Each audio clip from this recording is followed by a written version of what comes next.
There is a metal so rare that if you ground up the entire crust of the Earth, you'd find about one atom of it for every billion atoms of rock. 1 in a billion. The whole planet has produced only a few thousand tons of it in all of human history, and almost every gram is fought over by a handful of companies you've never heard of. No mine on Earth digs for it on purpose. It comes out by accident as a ghost hiding inside copper. And here's the thing nobody tells you. Without this one metal, not a single modern fighter jet would leave the ground. The F-22, the F-35, the engines that push them past the speed of sound, all of them depend on a substance rarer than gold and harder to melt than almost anything in nature. Watch to the end, because the way they turn it into a jet engine blade breaks a rule you were taught in school. They grow a single piece of metal as one perfect crystal. And if they get it wrong by a fraction, the blade tears itself apart at 30,000 feet. Let's start with how rare this thing actually is, because the numbers don't feel real. The metal is called rhenium, symbol Re, number 75 on the periodic table, and it is one of the last stable elements that humans ever discovered, because there was so little of it that nobody could find it. In the Earth's crust, it sits at about 1 part per billion. To put that in plain terms, gold is roughly 5 times more common than rhenium. Platinum, more common. There is no rhenium mine. There is no vein of it in the ground you can follow. It does not even like to form its own rock. The entire world digs up somewhere between 40 and 50 tons of it a year. And that's it. That's the whole global supply, 40 tons. You could fit a single year's worth of the metal that flies every fighter jet on Earth into the back of a couple of pickup trucks. And it gets stranger, because nobody actually goes looking for it. They find it while hunting for something else entirely. Here's where it comes from. Copper and molybdenum, that gray metal they put in steel to make it tough. All over the world, in places like Chile, the United States, and Peru, there are giant open-pit copper mines. Holes in the ground so wide you can see them from space. They blast the rock, haul it out by the truckload, and crush it to get the copper. But buried inside that ore, in a mineral called molybdenite, there are a few atoms of rhenium scattered through it, sometimes as little as 2 parts in 1,000. When they roast the molybdenite to purify it, the rhenium boils off as a gas, drifts up the chimney. They run the smoke through scrubbers and filters, trap the fumes, and pull the rhenium back out of what was basically pollution. Think about that. The metal that flies the most advanced aircraft ever built is recovered from the exhaust of a copper smelter. It is, quite literally, scraped out of the smoke. And out of every truckload of ore, you might get a fingernail's worth.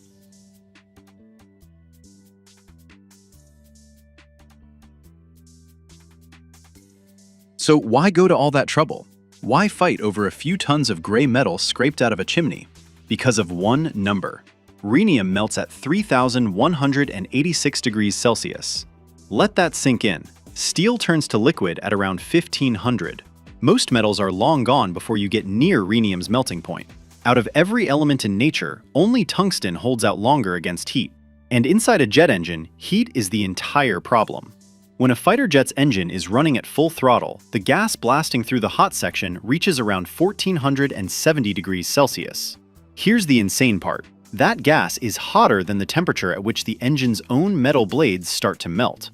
The fire moving through the engine is hotter than the metal that's supposed to survive it. By every rule of physics, those blades should turn to liquid, and the engine should destroy itself in seconds. And yet, they don't. They spin tens of thousands of times a minute for thousands of hours in a furnace hotter than their own melting point. Rhenium is a big part of why. Now here's the part that breaks the rule from school.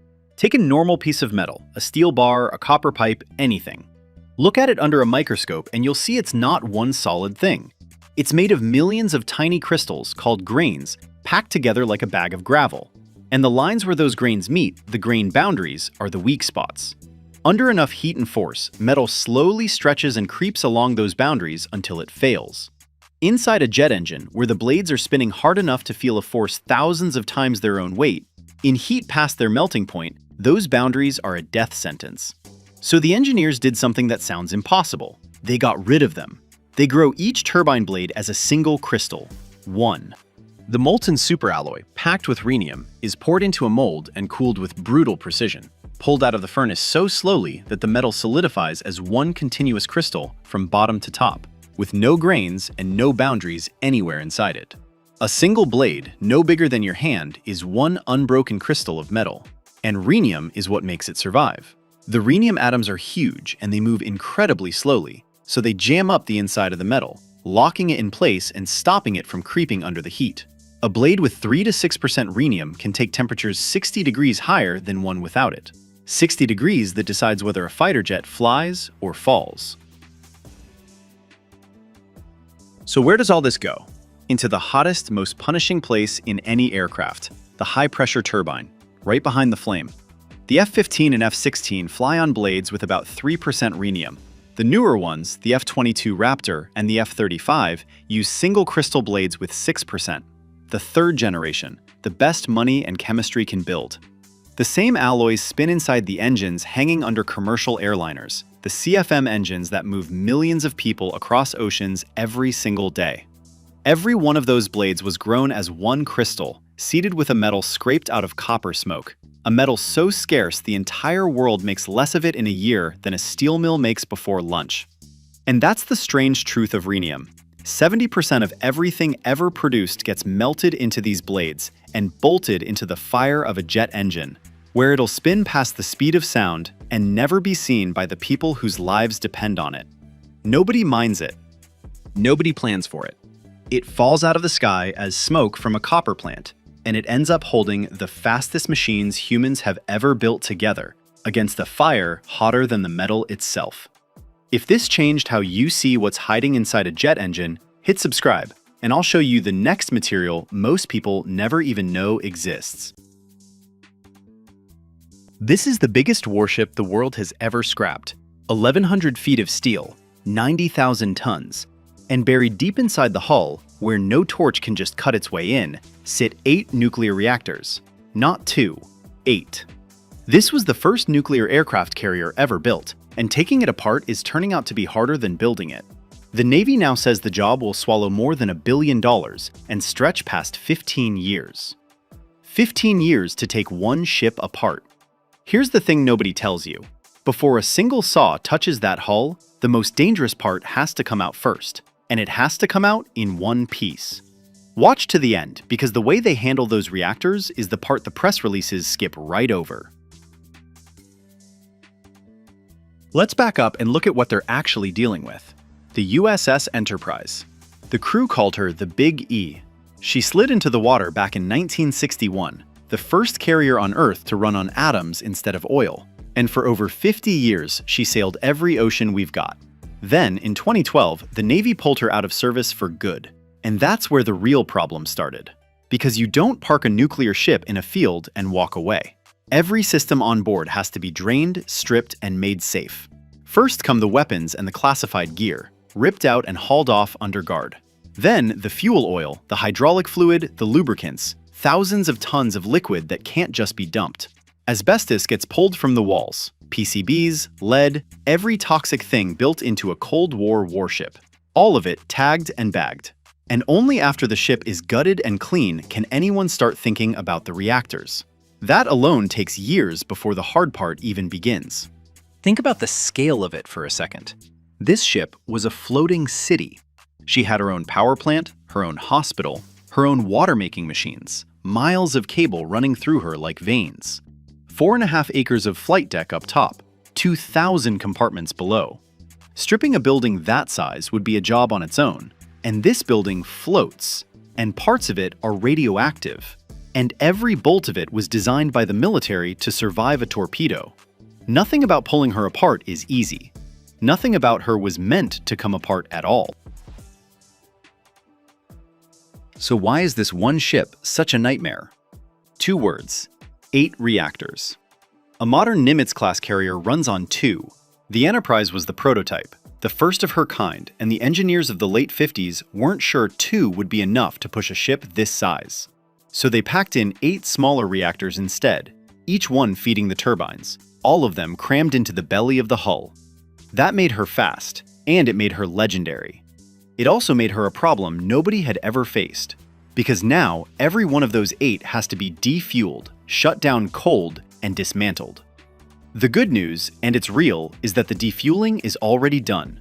The actual nuclear fuel, the spent uranium that powered her for decades, has been removed and shipped off to secure storage. But the reactors themselves, the steel vessels and the piping around them, those are still radioactive. And that is the wall every plan runs into. You can't just send a torch in there. Metal that's been sitting next to a reactor core for 50 years soaks up radiation. The steel itself becomes hot, not warm to the touch, but hot in the way a Geiger counter screams. Cut into it blind, and you spread that contamination into the air, into the water, onto the men doing the cutting. So before anyone goes near it, engineers map every inch of that compartment, measure the radiation point by point, and figure out exactly where the clean steel ends and the dangerous steel begins. It's slow, careful, expensive work, and there's no shortcut around it.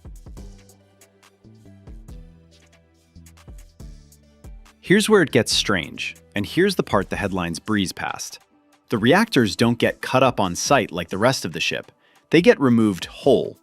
Each reactor compartment, a massive sealed chunk of the hull, the steel vessel and all its contaminated plumbing, gets cut out as one giant block, capped, sealed shut, and lifted out in a single piece.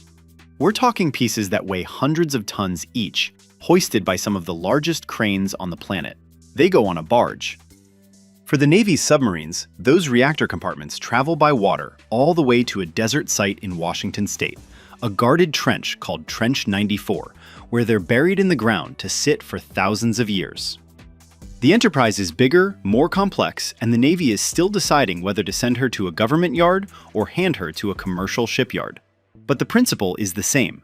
The hot part comes out first, sealed, and goes somewhere it can be watched for a very, very long time. Only then does the real scrapping begin.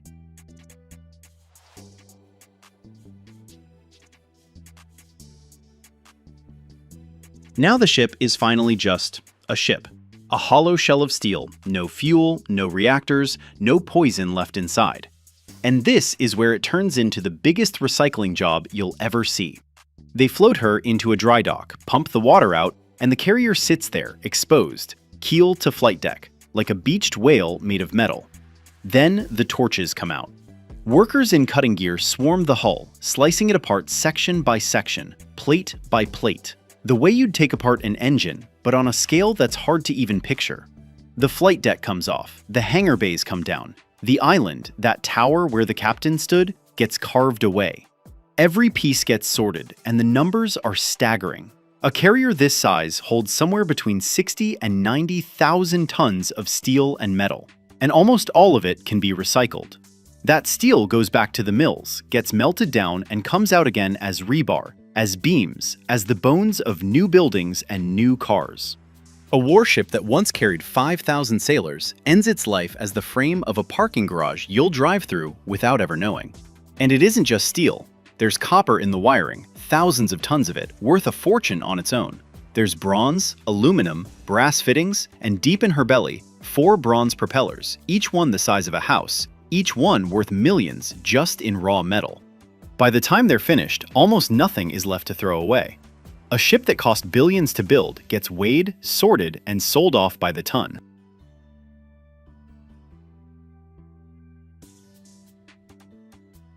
And here's the math that should stop you cold. A brand new carrier today, a Ford class, costs around $13 billion to build. $13 billion. To take an older one apart safely costs over $1 billion more and eats 15 years. So every nuclear carrier represents a bill at both ends. One to build her, another huge one just to make her disappear. That's the hidden price of a nuclear navy that almost nobody talks about. The Big E was the first to face it, the prototype for a problem the whole fleet will inherit, because every Nimitz built after her is going to need this exact same treatment, one by one, for decades to come. So the next time you see a carrier on the news, remember, that ship has 2 lifetimes. The one where she rules the ocean, and the long, quiet, expensive one where the world has to figure out how to take her back apart without poisoning anything. And if you want to see how the most dangerous machines we've ever built get torn down and turned back into raw metal, You're in the right place. The next one is already in the dry dock. Houston, Texas, high noon. The sun here doesn't just shine. It presses down on your shoulders like a heavy, hot blanket. The air above the scorching asphalt shimmers with heat waves, and your lungs fill with a thick, distinct smell. A mix of heated rubber, dry prairie, and diesel fuel. I'm standing at the gates of the Jinan plant, the world's largest tire recycling facility, and I can feel the soles of my boots starting to soften on the blistering Texas ground. Today, I'm not just a tourist. I'm a witness to a massive technological alchemical process, where what the world considers waste that won't decompose gets transformed into energy, and the very foundation of the highways we drive on. Houston didn't just greet me with sunshine. It slammed me with a wall of sticky heat that folks down here in Texas call the devil's breath. But the second I stepped through the entrance to Jinan's facility, the sounds of the city, distant highway hum and rustling wind, instantly shifted into something far harsher. Industrial chaos. But chaos that's perfectly ordered, rhythmic, almost primal. The first thing that hits you isn't the sound, it's the vibration. You don't just hear it. It rattles your chest like a low bass line at a rock concert. That's the giant motors firing up the heart of the plant. And spread out before me are the real black Himalayas. Thousands, maybe tens of thousands of used tires stacked into neat but staggering mountains. Everything's here. Thin wheels from compacts that only ever touched smooth asphalt, all the way up to massive donuts from mining dump trucks, treads tall as a person. They all came here to die, so they could be born again. The smell here is something else. It's not just the stench of rubber. It's a complex cocktail of heated polymer, traces of road tar baked into the treads, and hot metal. The Texas sun mercilessly scorches these black surfaces, and the heat radiating off them makes you feel like you're standing next to an open oven. The air between the mountains has solidified. It's thick and oily. I watch as another truck rolls up. The hydraulics groan as the bed lifts, and hundreds of tires tumble down with a muffled rumble. Thump, thump, thump, cascading to the foot of the black mountain. This sound of rubber hitting rubber layers over that same endless vibration from the plant's engines. It creates this uncanny sensation of being inside a living organism. The plant breathes with this rhythm. It's hungry, and these mountains are its food. The vibration intensifies when the feed conveyors kick on. You see these massive manipulators, like the claws of prehistoric monsters, tearing into the piles, snatching their prey. In this place, on the edge between old junk and raw material, you feel tiny. We're following the conveyor belt that leads straight into the heart of the main floor. Here, that vibration I mentioned earlier transforms into physical force, pounding against your eardrums. We approach it, the primary shredder. If those mountains of tires were a graveyard, then this machine is the industrial meat grinder that knows no mercy. The first thing that hits you is the contrast between speed and power. You'd expect the shredder to spin at breakneck speed, flinging chunks of rubber in every direction like a blender. But no, the shredder's shafts move slowly, almost lazily. But within that slowness lies colossal torque, force capable of crushing stone. It's a deliberately engineered method. Low rotational speed prevents the rubber from overheating, keeping it from melting and sticking to the blades, which would turn the machine into a gummy trap. When the next tire, say, a massive wheel from a Texas pickup, hits the rollers, something happens that makes you flinch. The tire tries to hold its shape. Its steel belt, that same skeleton that carried tons of weight on the road, puts up one last fight. But hardened blades made from special alloy dig into the tread like the teeth of a prehistoric predator. 1 second, and you hear that distinctive crunch as the steel wires inside the rubber snap under hundreds of tons of pressure. In that moment, bright, angry showers of sparks fly out of the shredder's jaws. It's the friction of the steel belt against the blades, creating miniature lightning bolts inside the machine's dark belly. The heat here becomes almost unbearable. If it was just hot outside in Houston, near the shredder, The air heats up to a temperature where the sweat on your forehead instantly turns sticky with rubber dust. You can smell the frictional heat, sharp, metallic, with notes of burnt sulfur. It's the smell of matter being physically destroyed. Dust is everywhere here. It's not just floating in the air, it's dancing in the beams of industrial lights, settling on every surface like black velvet. These are tiny rubber particles released during the tearing process. You can see chunks falling from beneath the rollers onto the exit conveyor. This isn't a tire anymore. These are shapeless, torn scraps of rubber, roughly the size of an adult man's palm. Mangled strands of steel wire stick out from them, those same cord fangs that magnets will pull out in the next stage. The chunks of shredded rubber that just passed through the shredder's jaws move along on the conveyor belt. They look terrible, torn, dirty, hot, with those same mangled steel wire threads, cord fangs, sticking out from every black edge. Right now, one of the most cinematic stages at the Jinan plant begins. We're approaching the magnetic separation zone. Above the conveyor, where chunks of tires race by in an endless stream, massive blocks hang suspended. Overhead electromagnetic separators. They hang low, almost touching the black flow, humming with voltage. What happens on the belt resembles an uprising of the dead. When a ragged chunk of rubber enters the magnet's zone, the steel threads inside it react instantly. You see it with your own eyes. Metal wire that a second ago was part of a solid framework suddenly comes alive. With savage force, it tears free from its rubber prison, dragging the entire chunk with it, or simply slipping out like a knife through butter. Metal literally shoots upward, defying gravity. It looks like strange, aggressive magic. Thousands of steel needles and twisted wires slam into the magnetic belt with a loud crash, spinning perpendicular to the main conveyor. This is that endless clacking, the sound of thousands of metal fragments hammering into the separator's steel armor. The heat in this zone is unique. The magnets consume a massive amount of electricity and generate heat themselves, mixing with the warmth from freshly cut rubber. You're standing in a cloud of a specific smell, a blend of ozone, which always accompanies powerful electromagnets, and warm, raw metal. It's the smell of a forge, but without fire.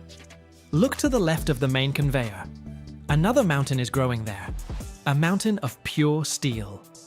The magnetic belt carries the captured metal beyond the rubber stream, and, where the magnetic field vanishes, dumps it into a separate hopper.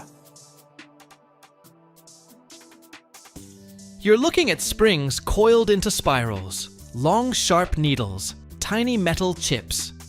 Everything gleams under the factory lights with a cold, bluish glow, contrasting sharply against the matte black of the rubber. Stripped of its steel skeleton, the rubber moves forward into the darkest and most airtight section of the plant. Now that the metal's gone, the rubber chunks look surprisingly light, but that's just an illusion before the final battle. We're entering the secondary granulation zone. High-speed granulators transform the torn pieces into perfect rubber crumb. The air here is thick with black snow, fine dust swirling through beams of light. Each granule passes through a system of vibrating screens, where they're sorted by size down to a fraction of an inch. But the real climax lies ahead, inside the sealed steel pyrolysis reactors. We approach the long, insulation-wrapped cylinders. This is the zone of quiet energy.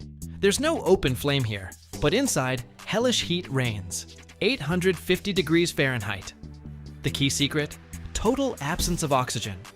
The rubber doesn't burn, it distills. Every year, the world mines over 900,000 tons of rare earth metals.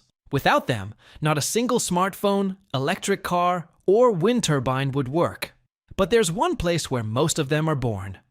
Baiyun Obo, a massive quarry in the heart of China that supplies 70% of all the rare metals on the planet.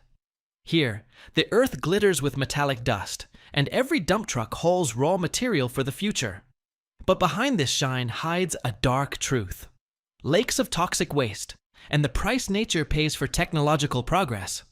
Stick around till the end, and you'll discover how dust and poison create the foundation of modern civilization. The story of Bayun Obo started back in the 1920s, when geologists discovered a strange ore in this area, a mix of iron and minerals unknown at the time. In the 1950s, Chinese scientists realized that hidden here was a treasure trove of rare metals: neodymium, praseodymium, cerium, yttrium, and lanthanum. Since then, Bayun Obo has become the heart of China's strategy that would eventually turn the country into the undisputed leader of the global rare earth market. Every year, about 270,000 tons of rare earth concentrate are mined here, more than all other countries combined. It all starts simply. Massive dump trucks the height of a 2-story building pull up to the edge of the quarry, where giant excavators with buckets like a dinosaur's mouth rip out chunks of monzonite ore. Each bucket can hold over 100 tons. The dust rises in columns, and it feels like the very air here is saturated with metal. But extracting the ore is just the beginning. The real value is hidden in microscopic inclusions of rare earth minerals.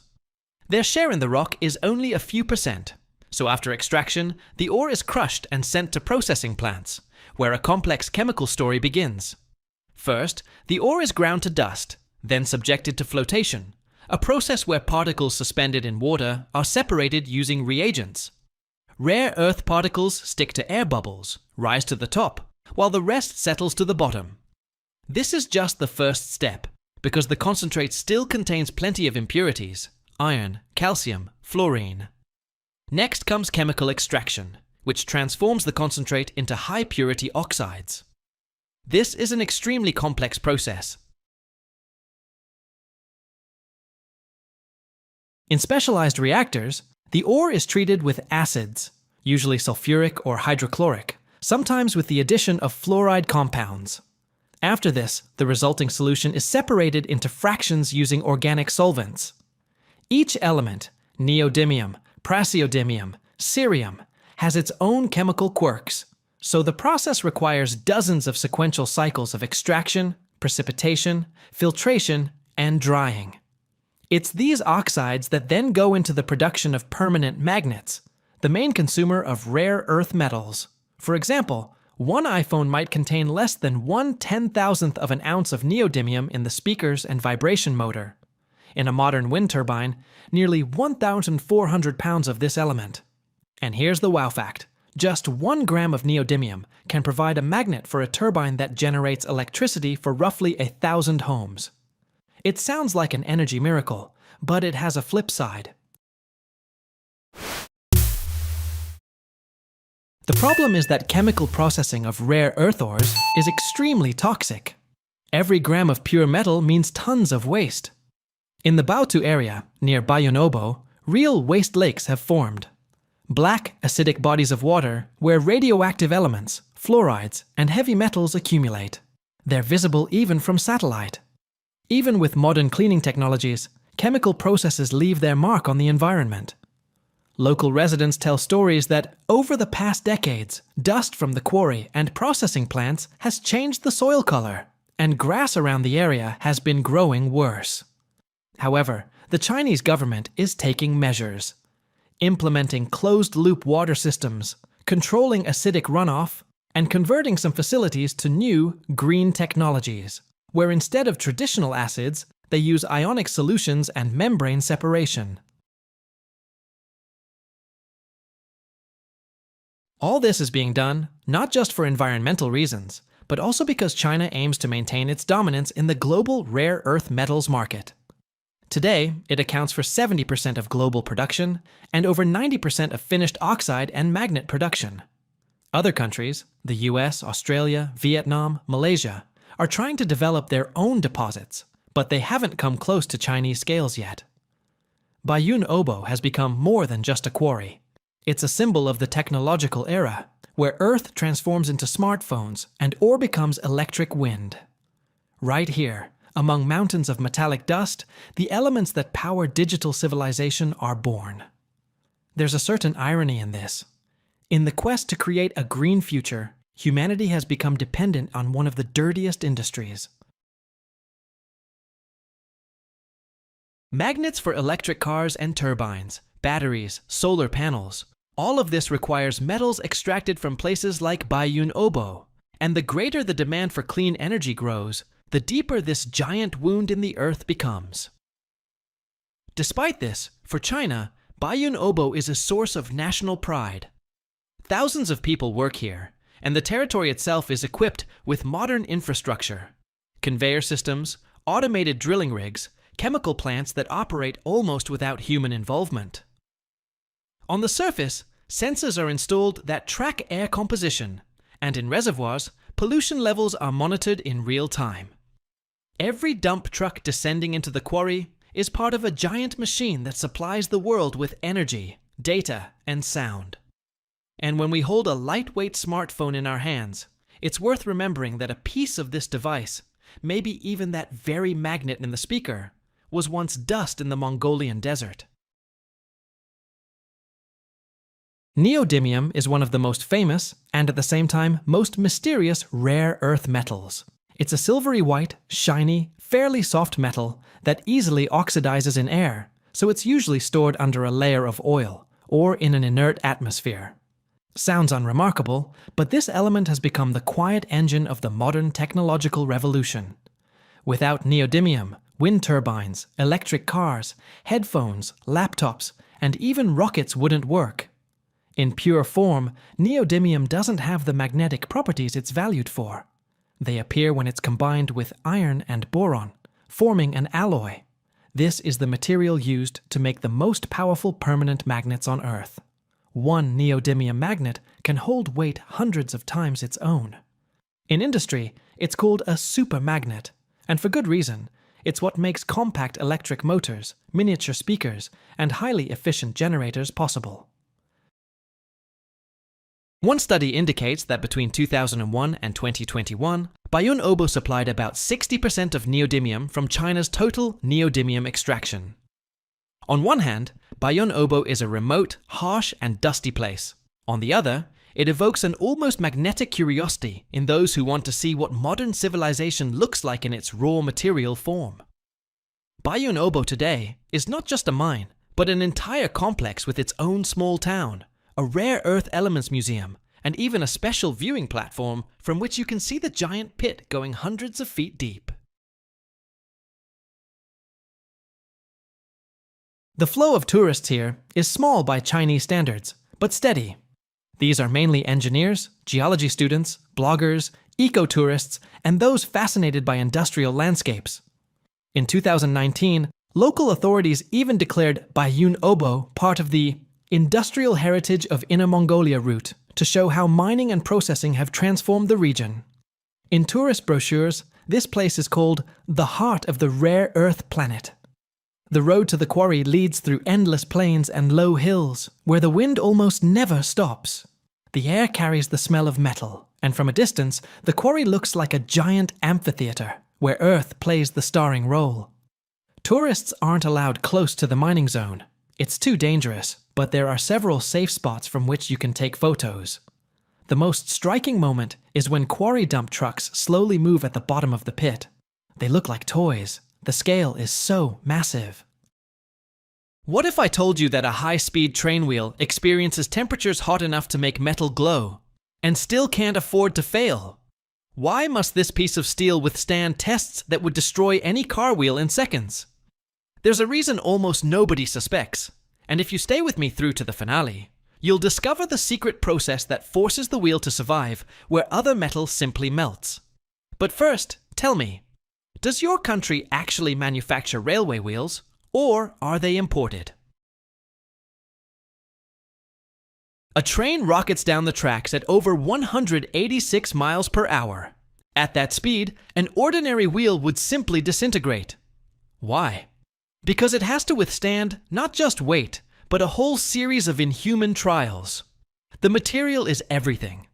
This isn't ordinary steel used for silverware or even car bodies. High-speed train wheels are made from a special grade of steel, melted according to a unique, meticulously refined recipe.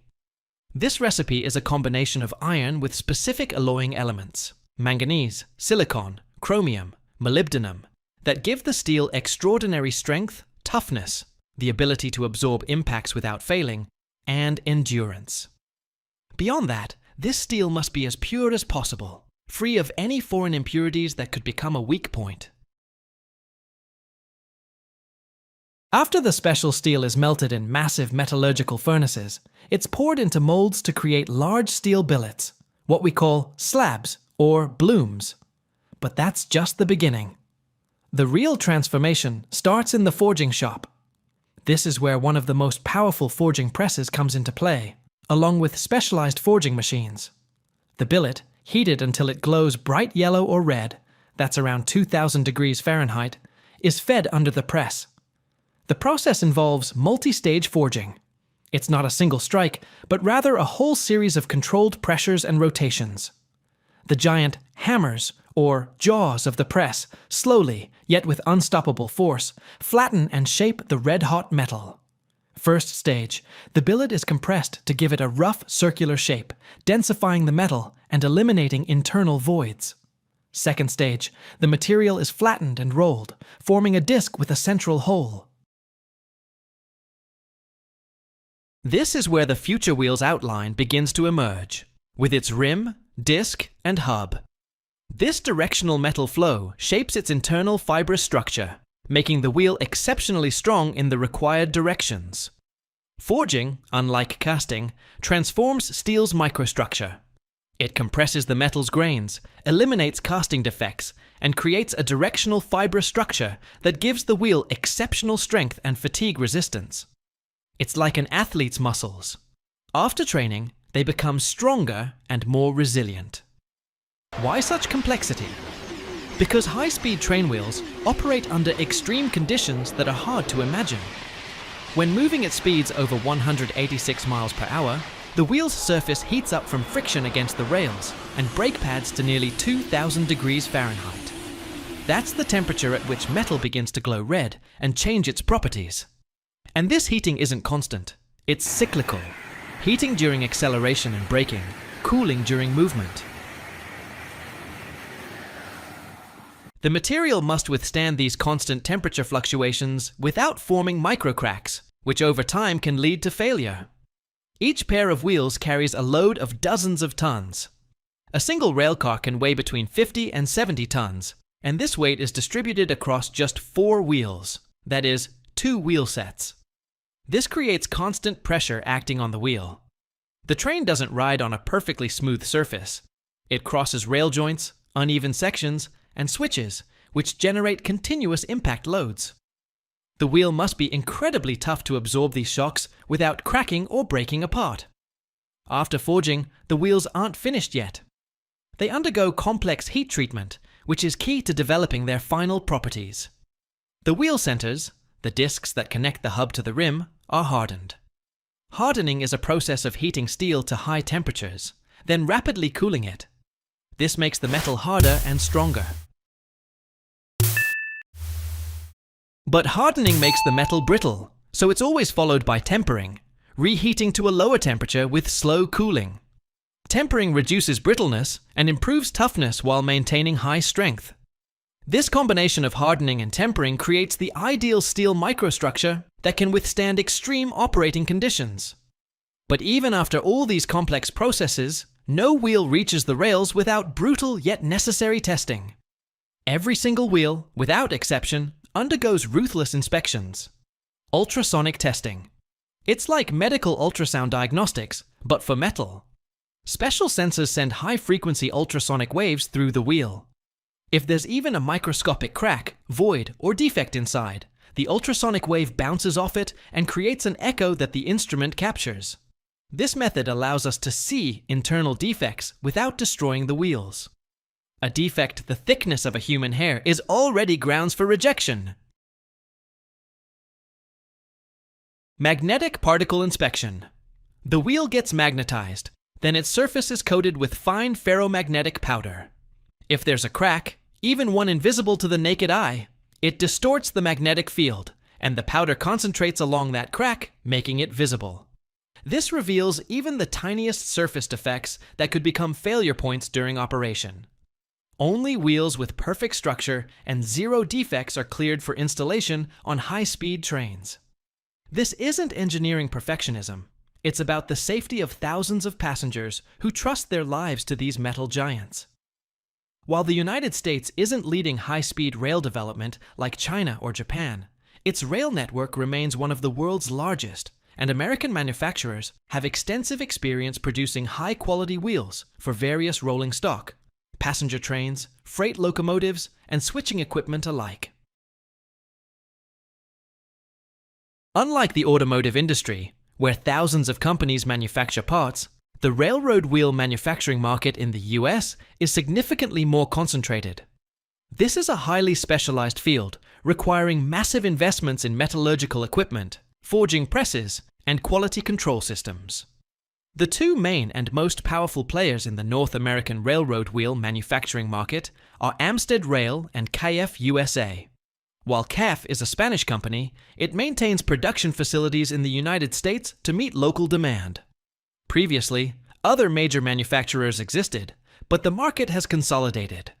Total annual railroad wheel production in the US fluctuates, but can be estimated in the range of 300,000 to 500,000 units per year.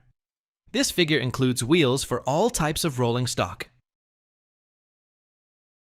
It's worth noting that while the US can manufacture wheels capable of withstanding high speeds, the actual demand for wheels designed for continuous operation above 186 miles per hour remains relatively limited due to the scarce number of true high-speed rail lines in the country.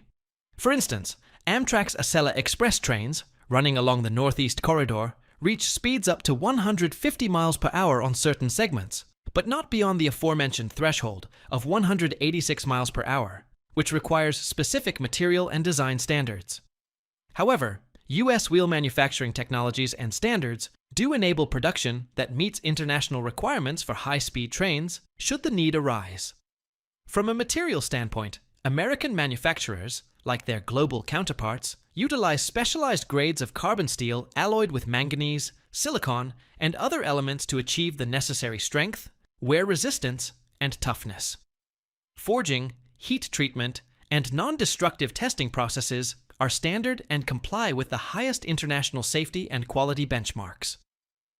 There's a metal out there almost nobody ever sees, but it's what turns steel into armor. How is it that just a few grams of vanadium per ton can boost a structure's strength by tens of % and literally lighten the weight of the world? Where does this element hide if it's almost never found pure in nature? And why is it often extracted not from ore, but from dark slag that others consider waste? Today, you'll witness vanadium's journey. Hellish furnaces, blinding molten metal, fire-colored powder, and the birth of ferrovanadium that transforms steel in an instant. And at the end, I'll reveal why control over vanadium is no longer just metallurgy, it's geopolitics. Vanadium holds a special place among industrial metals, though for most people it remains nearly invisible. It's rarely seen in pure form, it's not used for jewelry, and it's barely associated with everyday life. Yet vanadium became one of the key factors in the creation of armored steels and modern high-strength structures, without which bridges, skyscrapers, automobiles, and heavy machinery would be impossible to imagine. The history of vanadium as a metal begins in the 19th century, but it gained real industrial significance much later, when metallurgists understood how even tiny amounts of this element could radically transform steel's properties. In nature, vanadium almost never occurs in its free state. Most of the time, it's found in complex minerals and ores, particularly vanadium-bearing titanomagnetites, and also in magnetite, where it replaces some of the iron atoms in the crystal lattice. The major vanadium ore deposits are concentrated in China, South Africa, Russia, and a few other countries. Mining is typically done through open pit or underground methods, depending on how deep the ore bodies lie. Magnetite ore with vanadium impurities goes through crushing and enrichment after extraction, where they separate out a concentrate with high iron and vanadium content. At this stage, the material isn't split into individual metals yet. It's a complex mixture of oxides. Vanadium's next stop, where metallurgy becomes a true industrial spectacle. Melting magnetite concentrate happens in blast furnaces, or electric arc furnaces running at temperatures over 2700 degrees Fahrenheit. Inside the furnace, a mass of ore, coke, and fluxes slowly descends, passing through zones of different heat where solid chunks first sinter together, then transition into liquid. Molten iron collects at the bottom of the furnace, while lighter components, including vanadium oxides, concentrate in the upper slag layer. When the moment of release arrives, the furnace opens, and glowing streams pour out. Liquid slag glows with a blinding yellow-orange light, flows through channels, and throws up clouds of steam when it hits air or cooling surfaces. Right there in that seemingly spent mass lies the core treasure for vanadium production. After cooling, the slag transforms into solid, brittle chunks of dark material, deliberately collected and hauled away for further processing. Next up, crushing. Big pieces of slag pass through crushers and mills, getting ground into granular material or powder. The process hums with machinery, vibrations, and clouds of fine dust, immediately sucked away by filtration systems. The pulverized slag is prepped for chemical treatment, where vanadium needs to be extracted from an incredibly stable oxide matrix. Then the material enters reaction tanks filled with aqueous solutions of alkalis or salts. Under controlled temperature and constant stirring, leaching takes place. Vanadium compounds gradually transition into solution, shifting its color from pale yellow to rich orange or reddish. These visual changes directly indicate metal concentration and allow operators to monitor the process in real time. The resulting solution undergoes several purification stages. It's filtered, removing insoluble impurities, followed by precipitation, adding reagents that selectively bind vanadium. Inside the reaction vessels, a fine precipitate appears, gradually compacting and separating from the liquid. After washing and drying, this material becomes vanadium pentoxide, a bright powdery substance with a distinctive yellow-orange hue. From this moment on, vanadium stops being a hidden component in slag and becomes an independent industrial raw material. Vanadium pentoxide is then used to produce ferrovanadium, or is reduced to its metallic state. This entire sequence, from blinding molten metal to fine powder, vividly demonstrates how, deep within metallurgical processes, a material is born that defines the strength and reliability of modern steel. China produces 70,000 tons of vanadium annually, far exceeding the output of other countries and making it the global leader in both production and consumption of this metal. In terms of consumption, 90% of all vanadium goes into metallurgy, especially into high-strength microalloyed steels, where small additions of vanadium significantly increase mechanical strength, impact toughness, and fatigue resistance of structures. Ferrovanadium production is the critical link between chemical vanadium enrichment and the steel industry. It's in this alloy form that vanadium is most conveniently introduced into steel, precisely dosing its content and ensuring uniform distribution throughout the melt. The primary raw material for the process is vanadium pentoxide, obtained after processing slags or ores, along with metallic iron or iron-containing alloys. The process begins with charge preparation. Vanadium pentoxide is mixed with reducing agents, typically aluminum or silicon, and iron in strictly defined proportions. Next, the mixture is loaded into crucibles or electric furnaces, where conditions are created to reduce vanadium from its oxide state. Temperatures in the reaction zone reach over 3,600 degrees Fahrenheit, and it's at this moment that one of the most intense stages in the entire production line occurs. During aluminothermic or silicothermic reduction, the reaction proceeds extremely rapidly and releases a significant amount of heat. Vanadium oxides surrender their oxygen to the reducing agent, while pure vanadium transitions into a molten state and immediately dissolves in the iron. The result is liquid ferrovanadium with a specified metal content, typically ranging from 40 to 80% vanadium, depending on customer requirements. After the reaction completes, the melt is held to stabilize its composition, then poured into molds. As it cools, the ferrovanadium crystallizes, forming solid ingots or granules with a characteristic dark gray surface.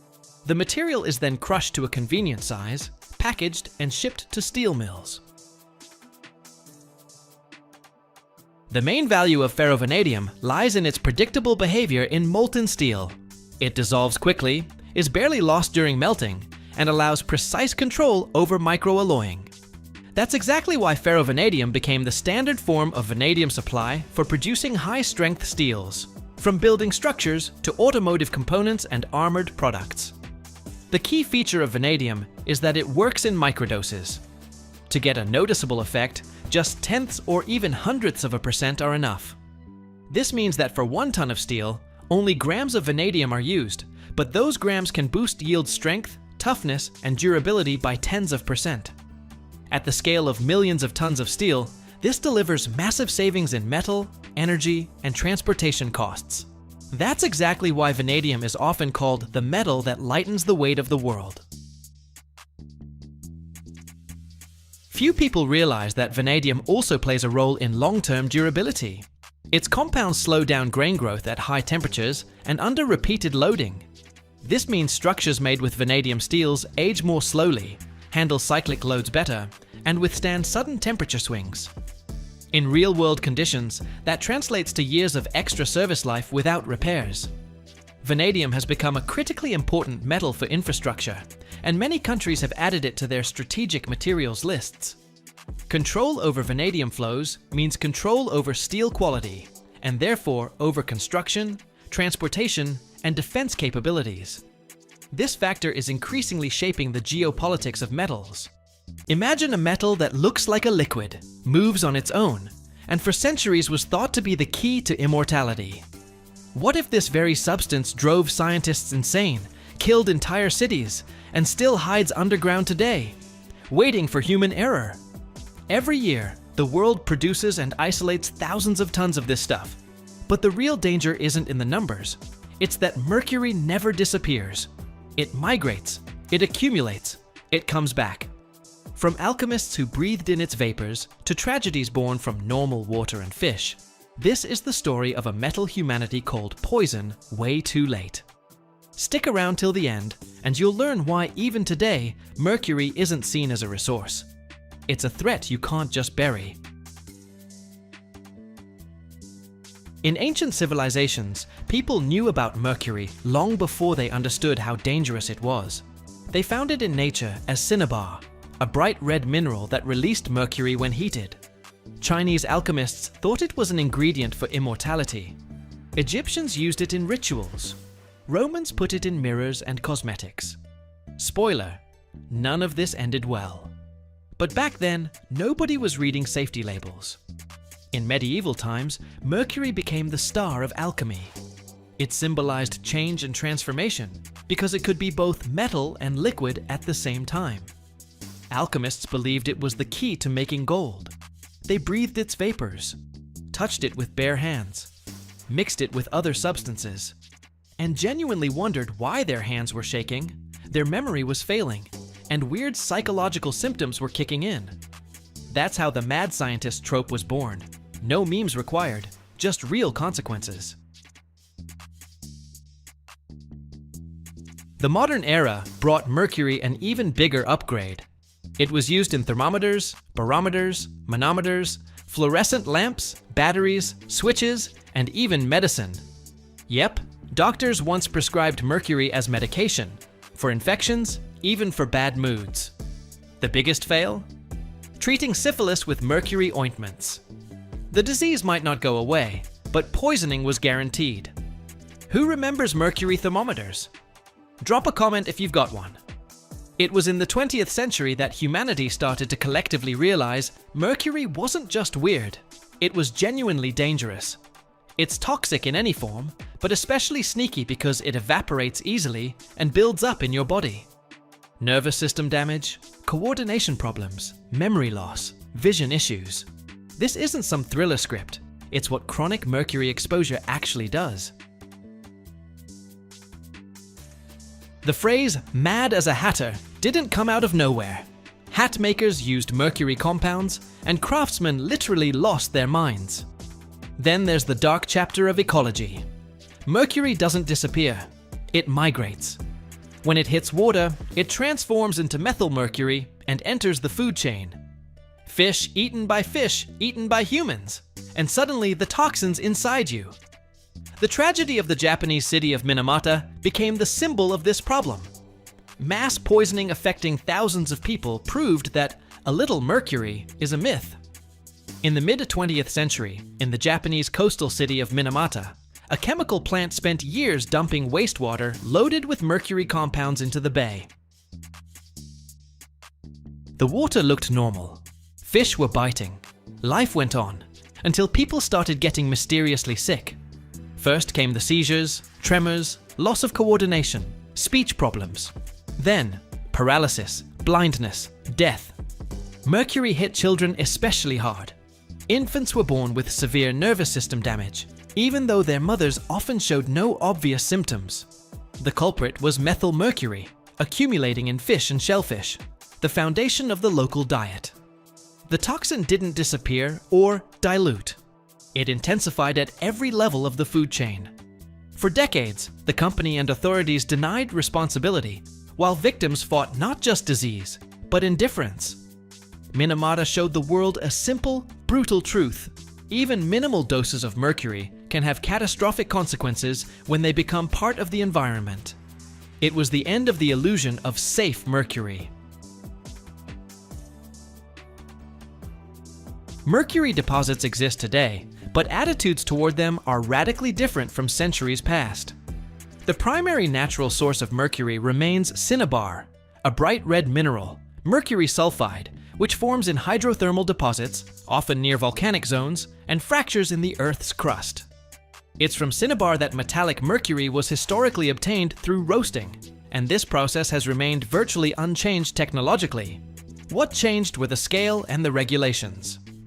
The largest known mercury deposits in the 20th century were developed in Spain, Italy, China, Kyrgyzstan, Mexico, and Algeria. Spain's Almaden deposit was once considered the world's largest, and for centuries supplied a significant portion of global production. Today, it's basically mothballed, like most classic mercury mines. The reason's simple: demand tanked, and the environmental and health risks became too obvious to ignore.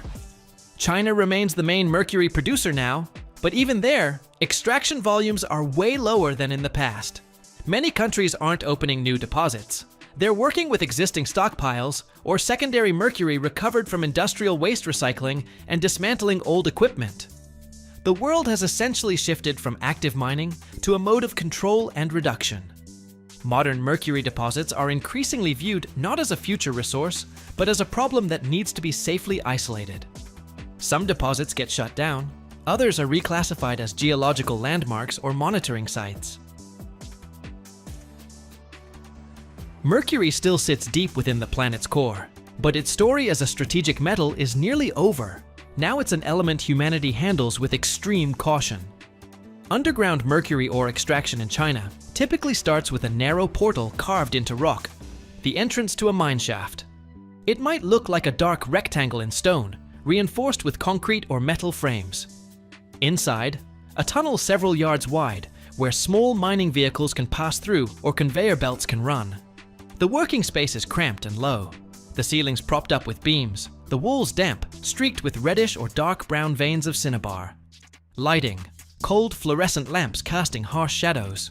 The air's heavy, so ventilation is critical. Along the tunnels run air ducts, humming and pushing fresh air deep into the mine, while simultaneously pulling out dust and gases.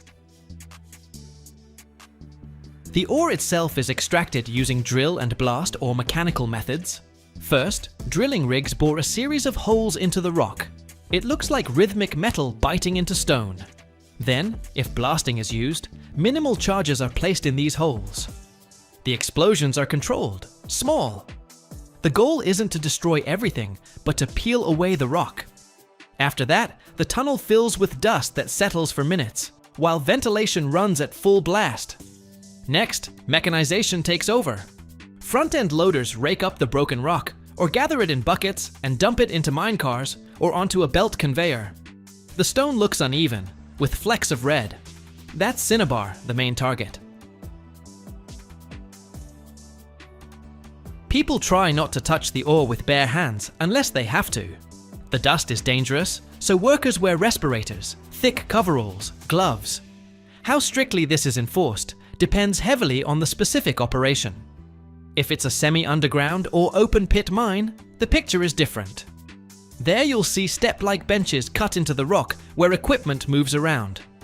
Excavators strip away layers of ore, trucks haul it up to the surface. But even here they try to avoid huge open spaces, mercury dust and fumes, enemy number one, which is why open pits are less desirable for this kind of metal. All that ore doesn't sit around in the mine for long. It's immediately transported to the surface in sealed containers or on covered conveyors to minimize dust dispersal. At the mine exit, you'll often see washing stations, equipment, and sometimes the workers themselves get hosed down so they don't carry cinnabar particles beyond the production zone. After extraction, the ore is crushed and sent for heat treatment. Cinnabar is heated in specialized furnaces, where the mercury sulfide breaks down and the metal evaporates. This stage is the most dangerous. Mercury vapors are toxic, so modern facilities are equipped with sealing, condensation, and filtration systems.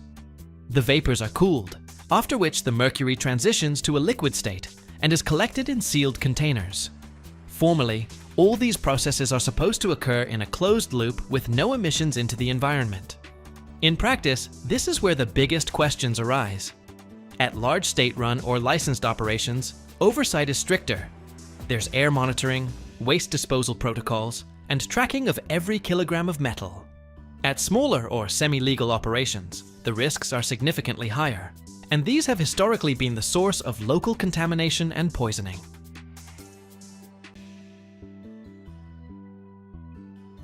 Today, I dragged you to a place where the transparent skeleton of our cities is born. Have you ever wondered how an ordinary pile of sand transforms into massive glass panels that hold back the wind on the 100th floor somewhere in downtown Chicago or New York?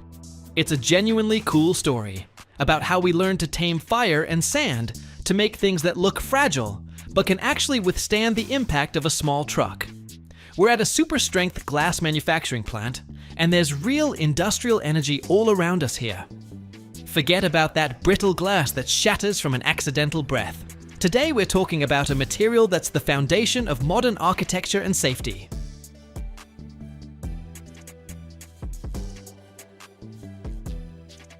It all starts with something really simple that you see under your feet at the beach, but with one critical caveat. The main ingredient is quartz sand. But this isn't the sand you wiggle your toes in on vacation. Here it goes through such intensive purification that it becomes purer than your thoughts on the first day after payday. Besides sand, they add soda ash and limestone into this massive steel mixer. Soda ash is needed, so the sand starts melting at a lower temperature, while limestone makes the finished glass resistant to water and chemicals. If we used sand alone, we'd need the energy of a small sun to melt it. But this way, we cheat a little. They also throw in cullet, old chunks of glass that have already served their purpose. This saves a ton of energy and money, because melting an existing structure is way easier than turning stone into liquid from scratch. This entire mix weighs hundreds of thousands of pounds and gets poured into gigantic concrete bunkers, where the big journey begins.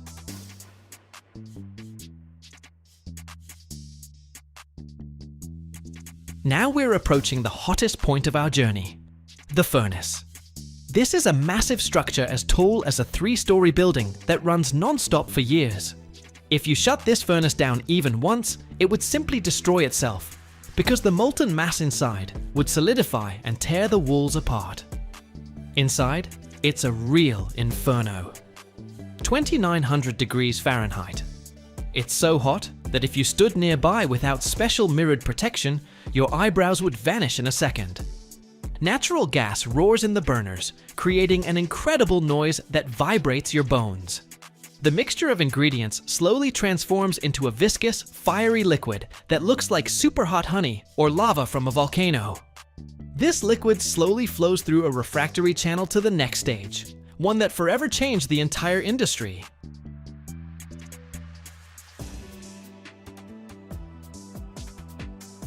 This is a bath of tin.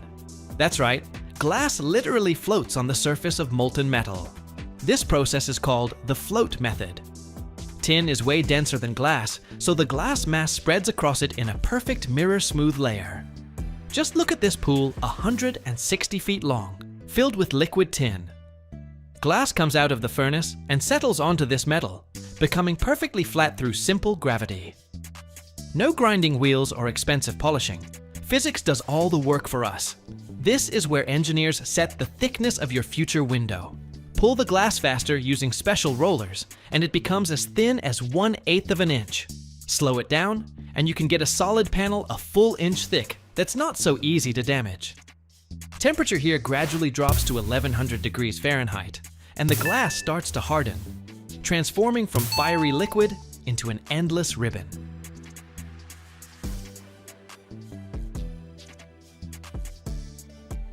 Next, this ribbon enters an annealing tunnel that engineers call a layer. This is where a critically important process happens. If the glass cools too quickly, internal stresses build up, and it'll literally explode from the slightest touch once it hits the warehouse. So we slowly drop the temperature over several hundred feet of travel. This demands incredible precision, because every single degree matters for the molecular structure. The glass rolls on special steel rollers that have to be perfectly smooth, so they won't leave a single microscopic scratch on the surface, which hasn't fully solidified yet and remains vulnerable.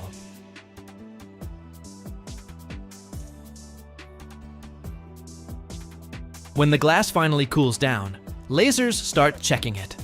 It's basically digital quality control, where machines hunt for microscopic air bubbles or tiny dust particles that might have snuck into the mix back in the furnace. If the system spots even the tiniest flaw, it instantly marks that spot with special paint, and automated cutters just remove the damaged section, sending it back for remelting.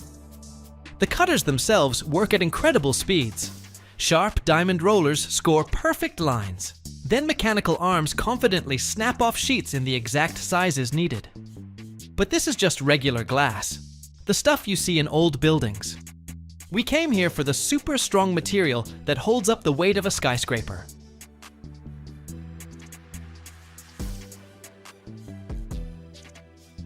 To turn glass into a true iron warrior, you've got to temper it. This is my favorite stage, because it's like putting glass through brutal boot camp.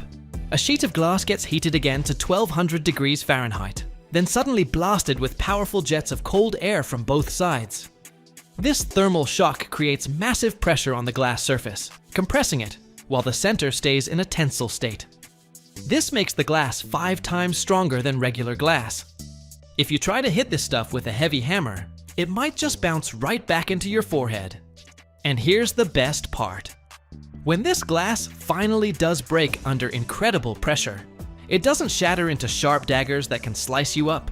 Instead, it crumbles into thousands of tiny blunt pieces.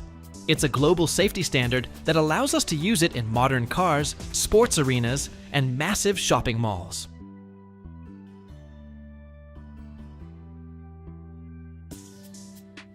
But if we're talking about skyscrapers in cities that get hurricanes, tempering alone won't cut it. That's when we use lamination. We take 2 separate sheets of glass and glue them together using a special film made of transparent polymer.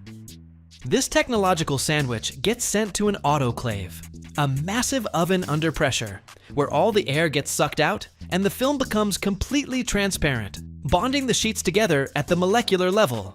If a brick or even something heavier hits that glass, it'll spiderweb with cracks but stay hanging on that film, without creating a hole all the way through. This is the exact glass that protects people in banks or on observation decks 1,000 feet above the ground. You're standing on a transparent floor, on the 100th story, and you know for certain that polymer layer will hold the weight of 10 people without breaking a sweat.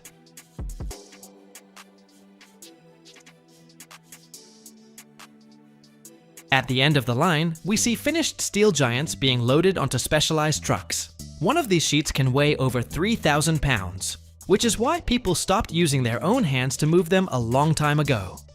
Instead, there are powerful vacuum suction cups on cranes that grip the glass with a death grip. It's a spectacle that makes your heart beat faster. A massive, seemingly fragile panel gliding smoothly through the air, destined to become part of a new architectural structure in just a few days. The entire journey from a pile of sand to this moment took only a few hours of intense work, but packed into those hours are decades of complex scientific research and billions of dollars of investment in technology.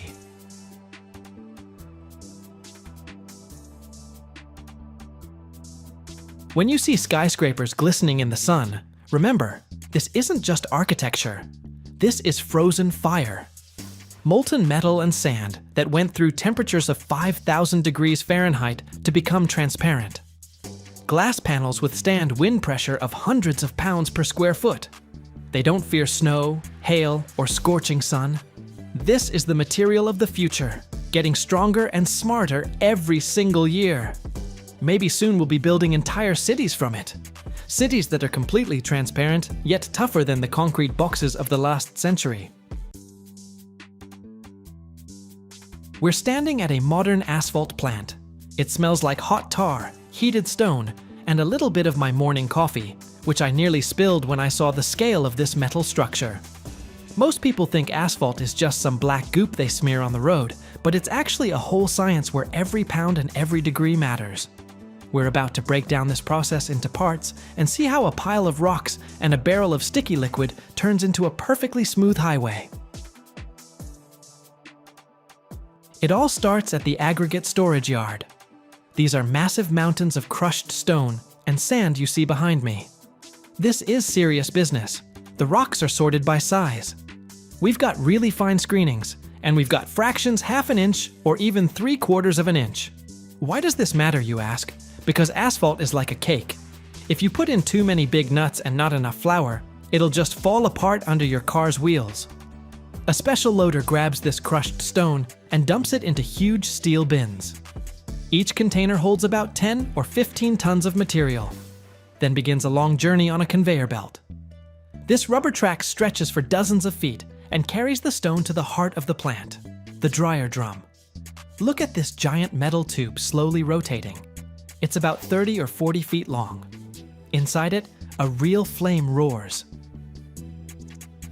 Why do we roast stone? Because there can't be a single drop of moisture in it. If water gets into the hot mix, it'll turn to steam and punch holes in your future asphalt, what we call voids. The temperature inside this drum climbs to 300 or even 350 degrees Fahrenheit. That's way hotter than your oven when you're baking pizza. Once the stone is properly roasted, it becomes super hot and bone dry. Now it needs to be lifted to the very top of the plant. They use an elevator for this, a vertical chain with buckets that stretches up 60 or 70 feet. Up there at the top, the scorching aggregate gets screened again through a set of sieves. It's like a final quality check to make sure no random wrong-sized rock messes up our road. Now we get to the star ingredient, bitumen. That's the same black sticky stuff that holds all the stone together. It's stored in massive vertical tanks that are constantly heated. If the bitumen cools down, it becomes hard as a rock, and we can't do anything with it. Each of these drums can hold up to 20 or 30,000 gallons of this black liquid. The bitumen is fed into the mixer under high pressure. It looks pretty epic, although peeking inside while it's running is a bad idea, unless you want to become part of the road. The actual mixing process happens in a giant mixer. They dump in a precisely measured amount of hot stone, add mineral powder, think of it like cement dust for thickness, and pour in the liquid bitumen. One mixing cycle takes about 40 or 50 seconds. In that short time, the mixer blades have to coat every single grain of sand with a thin layer of black gold. Imagine the responsibility. If you mix it poorly, the asphalt will start crumbling after the first winter. The finished asphalt comes out of the mixer at around 320 degrees Fahrenheit. It's basically molten black lava. From there, it either gets dumped straight into a dump truck bed, or it heads to a storage silo. These silos look like space rockets sitting on a launch pad. They can hold 200 to 300 tons of hot mix for several hours while maintaining temperature. This lets the plant run non-stop, even when trucks get stuck in traffic jams. I'm standing right now at the control panel. people sit here watching every pound of weight and every degree of heat on their monitors. A modern plant is a fully automated system. The operator just enters the recipe, and the computer decides how much sand, how much aggregate, and how much bitumen to mix. This eliminates human error, because a mistake of 0.1% in the formula can cost millions if the road has to be redone a year later. You've probably heard that asphalt is one of the most recyclable materials in the world, and it's true. This plant has a special unit for adding old asphalt that's been milled off other roads. They grind it up and put it back to work. It's awesome because we're not just tossing old rocks into a landfill, we're giving them a second life. The recycled material can make up 20 or even 30% of the new mix. That's good news for the environment and for the builder's wallet. Let's just take a quick detour right now and peek at how this goes down. Dawn breaks. The highway's blocked off with orange cones, and there's this thick steam rising from the hot asphalt. Feels like we're on the set of a volcano eruption movie. Our dump truck slowly backs up to the paver. This massive iron-tracked machine worth close to $500,000. The truck bed lifts, and 20 tons of black, steaming mass at 300 degrees Fahrenheit pours straight into the receiving hopper. Inside the paver, powerful augers are at work. Giant screws, just like the one in your meat grinder at home, only 12 feet long. They spread the hot mix evenly across the entire width of the lane. Behind the machine comes the screed plate, which doesn't just level the asphalt. It vibrates with crazy force to compact it initially. The machine leaves behind a perfectly smooth, black-as-night carpet, but it's still too soft. Step on it now, and your shoe stays there forever. And that's when the heavyweights enter the scene. The rollers. First comes the vibratory roller, weighing about 10 or 12 tons. Its steel drums rotate while simultaneously pounding the road at a rate of 40 or 50 strikes per second. You feel this vibration even through the soles of your sneakers from 30 feet away. This is necessary to squeeze out all the air and make the pavement solid. Behind it rolls a pneumatic tire roller on rubber wheels. It smooths the surface, sealing the tiniest pores so water can't get in. One pass after another, and we get a road that'll last 15 or 20 years. Let's go back to the plant. Another interesting point is air cleaning. You see that big box next to the drying drum? That's a baghouse filter. Inside it are hundreds of long fabric bags that capture dust. Only clean water vapor goes into the air, and all the dust is collected and goes back into the asphalt. So stories about these plants being super dirty, that's ancient history. Modern production is cleaner than the kitchen in most fast food restaurants. Now about volumes. A mid-sized plant like this can put out around 240 tons of asphalt per hour. Just to put this in perspective, that's roughly 12 big rigs worth of material. In a single 10-hour shift, this metal giant produces enough asphalt to lay several miles of new 2-lane highway. That's insane speed and massive responsibility. When a dump truck pulls up under the hopper, about 20 tons of smoking black mass pours onto it. Then the driver covers the bed with a special top so the asphalt doesn't cool down on its way to the paving site. If the temperature drops below 250 degrees Fahrenheit before it gets rolled out, you won't get a quality road. So logistics here is a real race against time. Watching one of these plants operate is like watching a really big, really complicated food processor. Nothing here is wasted. Every motor and every sensor performs its exact function. And while from the outside it looks like a pile of smoking, rumbling metal, it's actually a triumph of precision and engineering calculation. Every mile of highway we drive on vacation or to work started right here, in this hot, noisy place. Stick with me. We've got plenty more fascinating machinery and weird mechanisms coming up that make our lives more comfortable, even if we usually don't notice them. Every second globally, over 3 billion gigabytes of data are transmitted. But did you know that all this happens thanks to a thread thinner than a human hair? And that this thread starts with ordinary sand. Not beach sand, but perfectly pure quartz, where there's only one impurity per million parts. To create fiber optic cable that transmits light at a speed exceeding 300,000 kilometers per second, you have to go through a journey involving chemical vapors, sterile laboratories, a 2,500-degree furnace, and lasers that monitor every microcrack. This process looks more like manufacturing a spaceship than a cable, but it is the foundation of the internet you are using right now. To create a thread capable of transmitting light at a speed exceeding 186,000 miles per second, you have to start with sand. But not just any sand, only special, extremely pure quartz sand, where the main substance is silicon dioxide. For fiber optic production, sand with a silica content of over 99.9% is used, meaning in 1 million parts, there's only 1 part of impurities. Imagine this. In every pound of raw material, no more than a few millionths of an ounce of impurities. And this is critical, because even 1 billionth of an inch of foreign metal or organic matter can cause light scattering or absorption in the fiber optic cable. And then the signal, which was supposed to travel 60 miles without amplification, simply disappears. Raw material for fiber optic cable isn't just washed or filtered, it's purified at the molecular level. Manufacturers often use vapor phase chemistry. Quartz sand is converted into gaseous silicon tetrachloride, which is then distilled, filtered, and deposited as pure vapor. And only then is it converted back into glass. Add to this strict control of temperature, humidity, air currents in clean rooms, and you'll get an idea of how far this is from an ordinary sandy beach. Production laboratories look more like National Aeronautics and Space Administration sterile zones than a glass workshop. And all for the sake of ensuring there's not a single defect in every yard of the future fiber. Because when you're transmitting light over thousands of miles, even one microscratch can cost you signal quality.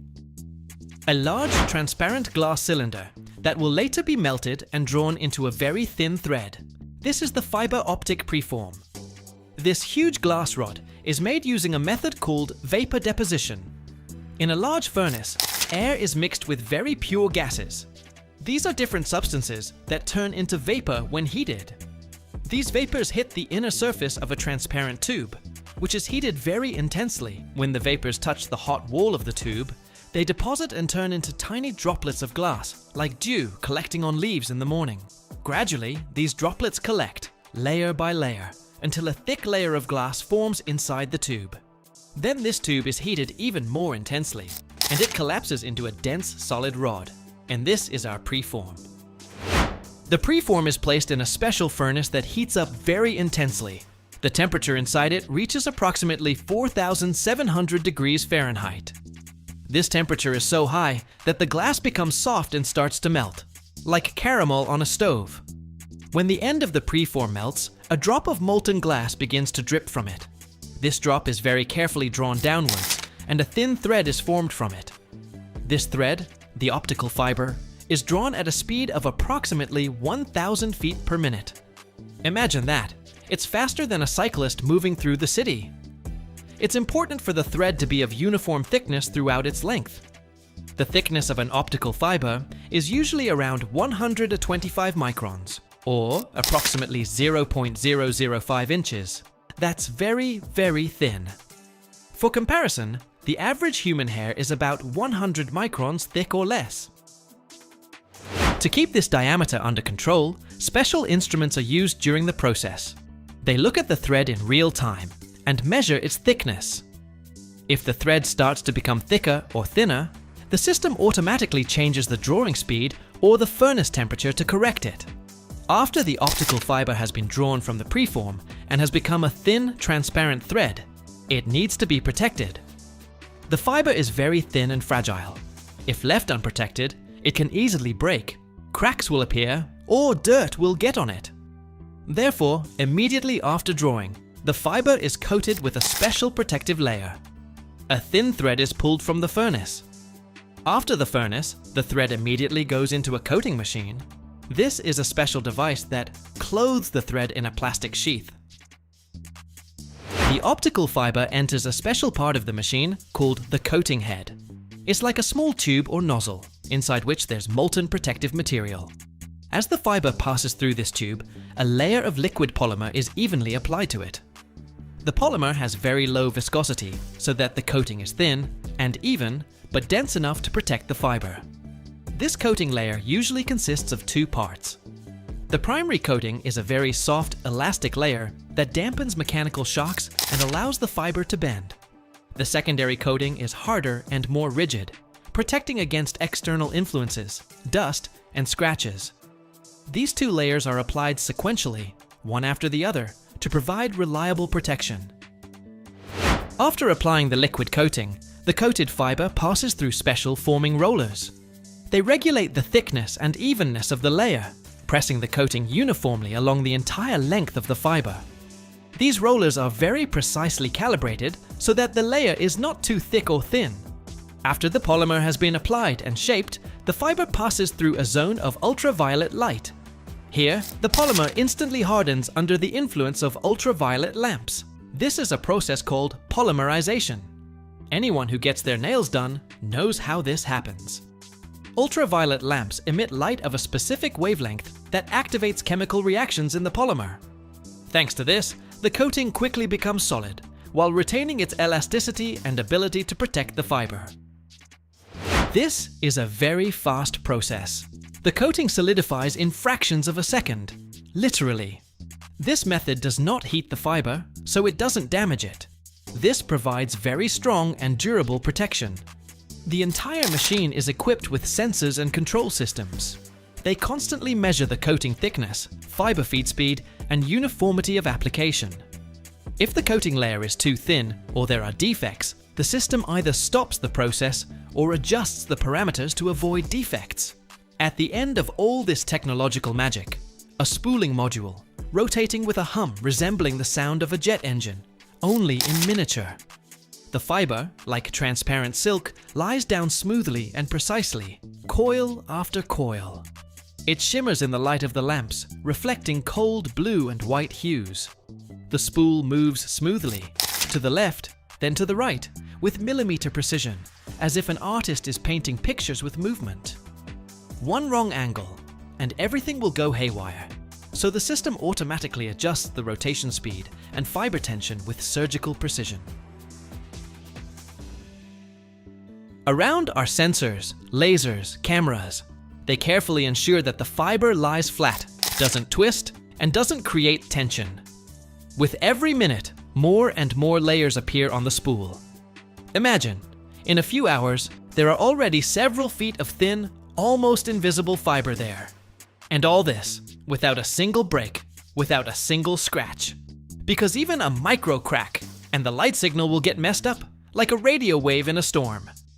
Before cable assembly begins, the fiber from the spool is carefully wound onto a production line. Since one cable usually contains several fibers, individual threads are combined into ribbons or modules. For ribbons, the fibers are arranged parallel in a single plane, for example, 12 pieces, and glued together with a special resin. This makes them easier to work with during connection. For bundles, the fibers are twisted into a spiral strand and placed in a plastic tube. These ribbons or bundles are then placed into buffer tubes, thin, flexible plastic channels that provide space for the fiber's slight movements. This is important because when the cable's temperature changes or it's bent, the fiber slightly expands or contracts, and the buffer tube helps prevent it from being damaged. A gel that repels water and absorbs vibrations can also be added inside these tubes. Around the buffer tubes, strengthening elements are added. Fiberglass or Kevlar, very strong threads that protect the cable from stretching. Metal wire, for additional mechanical strength or grounding. A central strength member, a rigid element in the center that maintains the cable's shape. These reinforcements are needed so the cable can withstand tension, impacts, bending, and remain intact for decades. All of this is wrapped in an outer jacket. This is a dense plastic or polyethylene pipe resistant to ultraviolet light, moisture, rodents, temperature fluctuations. The cable is tested. The bandwidth of each fiber is checked, as is its bending strength and resistance to moisture. Then it's wound onto large drums, marked, and technical documents are added, and it's ready for transportation and installation.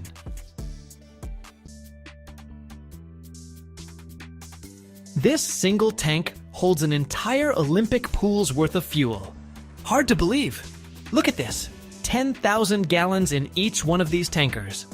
I'm standing here in a massive, towering factory right in the heart of America, where these steel giants are born from scratch.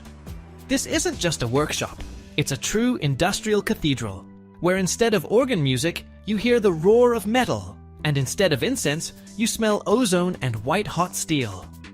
Today, we're diving into the process of building a fuel tanker, those same shiny cigar-shaped missiles that race down highways, loaded with gasoline or diesel.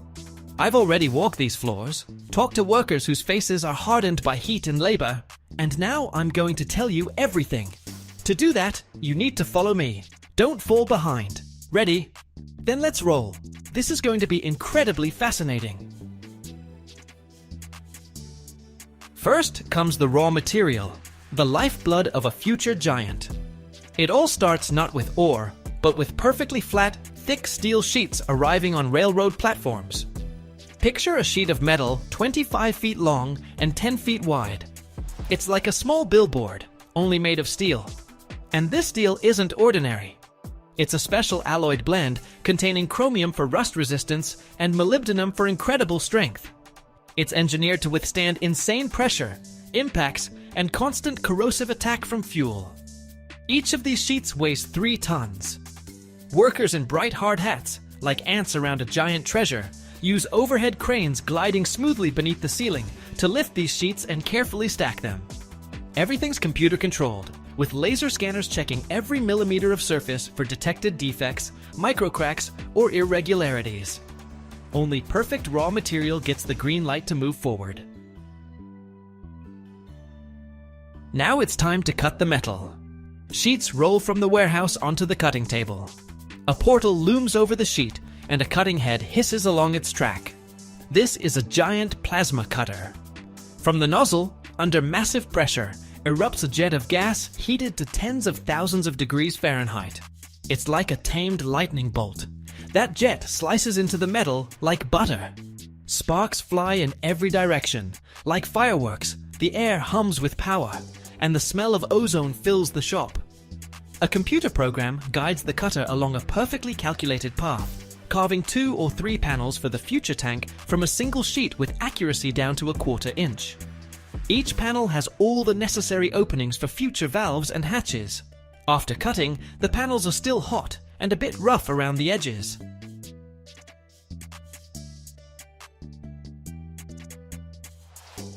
Next up, bending the panels, giving them shape. That's where the real heavyweights come in. 200-ton hydraulic presses. Picture a giant machine that slowly, but with unstoppable force, bends thick steel plate like it's a sheet of paper.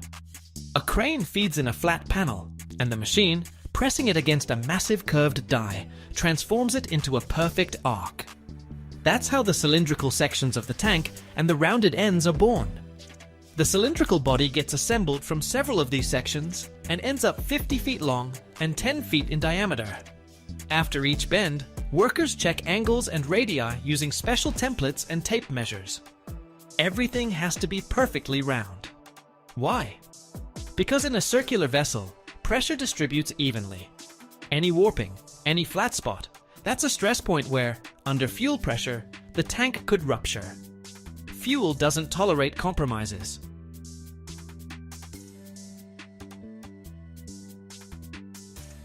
Welding, that's where the heart of the process is, where separate pieces become one whole. This is where real craftsmanship lives. Welders in masks with automatic ultraviolet filters aren't just handling simple equipment, they're operating automated submerged arc welding systems. That means the welding robot runs along the entire seam, and the arc itself burns not in open air, but beneath a thick layer of special flux powder. This creates a perfectly clean, deep weld, half an inch thick, that's actually stronger than the metal itself.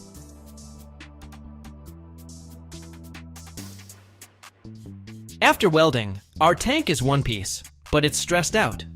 Welding creates internal tensions in the metal that need to be relieved, so it's heading for heat treatment. A giant crane carefully lowers the entire 50-foot tank into a massive furnace. The doors close, and the temperature inside slowly climbs to 1,600 degrees Fahrenheit. It rests in that oven for about an hour. This process makes the metal more elastic and releases all the stress. Then the doors open, and out comes a red-hot monster, steam pouring off it. Workers in silver suits start hosing it down with water for controlled cooling. The air fills with a loud hiss, like 1,000 kebabs hitting the grill at once. I laughed and told the guys, "This is your sauna."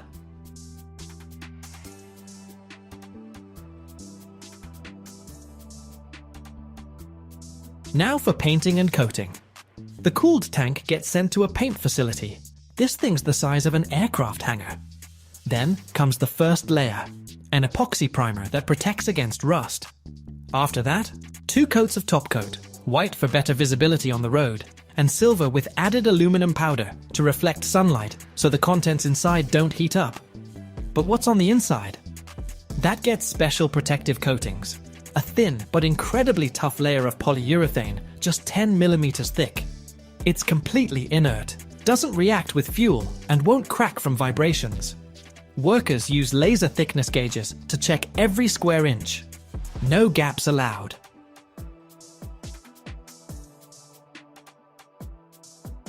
Installing the fittings is the final touch that transforms the barrel into a high-tech tool. They mount the valves, fill valve on top, drain valve on the bottom, plus an emergency valve to release excess pressure. Each valve is a work of art made from stainless steel, rated for 200 pounds per square inch. They install electronic sensors for fuel level, temperature, and pressure. All the data feeds to a computer in the driver's cab. They mount an inspection hatch, 2 feet in diameter, with hermetic seals. I climbed inside an empty tanker myself, space like a space capsule, and absolute silence, because the 1/4-inch thick walls perfectly dampen sound.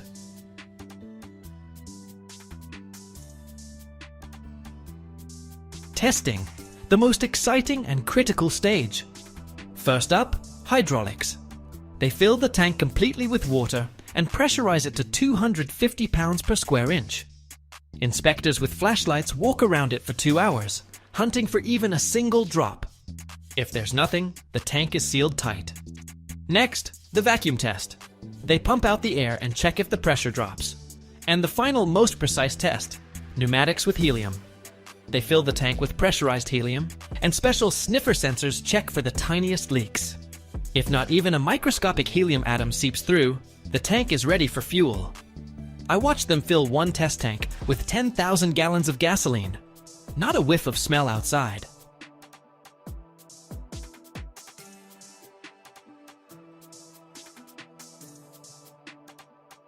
The final stage, inspection and marking.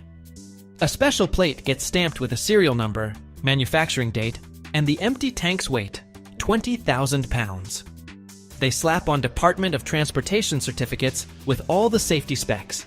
And then, a giant crane carefully lifts the finished gleaming tank and mounts it onto the truck chassis. Now it's ready to roll down the highway. Guys, this factory only produces 2 of these tanks per month. Each one's like a little mobile fuel fortress, incredibly safe and reliable.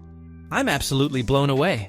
From a simple steel sheet to a finished tank, every single detail is thought through. If you see these tankers on the road, know there's incredible work behind them. Thanks for watching. Hit that like button, subscribe, and I'll see you on the next factory tour. Right now, beneath our feet, millions of dollars in platinum, through which liquid stone flows at 2,000 degrees. This is a factory where sand transforms into fiber thinner than a human hair, and somehow comes out stronger than steel. Most people think the most valuable thing here is the giant furnace, but they're wrong. The most expensive part is the invisible chemistry, without which the entire material literally crumbles to dust in seconds. Every factory guards this recipe like a military secret. Without it, there'd be no modern yachts, no wind turbines, no airplane fuselages. Today, we're going where outsiders aren't allowed. And the strangest part, we're saving for the end. The whole process starts with a pile of sand and rocks. They use pure silica sand, limestone, and kaolin clay. We're talking massive volumes. Every single hour, they dump tens of thousands of pounds of this mixture into the furnace. For anyone searching for fiberglass manufacturing technology, understand this. It's not just melted glass. It's a strict chemical formula where every percentage point of borates or calcium determines whether your future boat falls apart in the middle of the ocean. These ingredients get mixed in giant hoppers and fed into the furnace, where absolute fiery chaos reigns. The temperature inside that furnace hits 2,500 degrees Fahrenheit. It's so hot that if you threw a chunk of scrap steel in there, it would vanish faster than you could blink. The glass becomes liquid like water and starts glowing with a blinding orange light. Right now, we're standing next to the main source of danger. This furnace runs non-stop for years. The furnace walls are made of special refractory brick that slowly dissolves into the molten glass. Imagine living in a house that you're slowly eating yourself. After 3 or 4 years, they have to rebuild the entire furnace, and that costs a fortune. But the real magic of this plant is hidden below. Underneath the furnace, they've installed plates called bushings. These are the most expensive pieces of hardware you'll ever see in any industry. Each plate is made from an alloy of platinum and rhodium. Why not steel? Because any other metal would simply dissolve in the hot glass or oxidize within hours. A single one of these parts can cost more than $200,000. The plant has hundreds of them. That means right beneath us, there are millions of dollars worth of precious metals with molten rock flowing through them. Each platinum plate has thousands of microscopic holes. When the liquid glass passes through them under pressure, it comes out in thin streams. And this is where the coolest stage begins, the pull. These streams don't just fall down. They're caught by a winding machine spinning at over 60 miles per hour. The glass is pulled so fast, it becomes 10 times thinner than a human hair before it even has time to cool. If you search online for how fiberglass is made, you've seen these shiny threads, but feeling their speed in real life, that's a whole different story.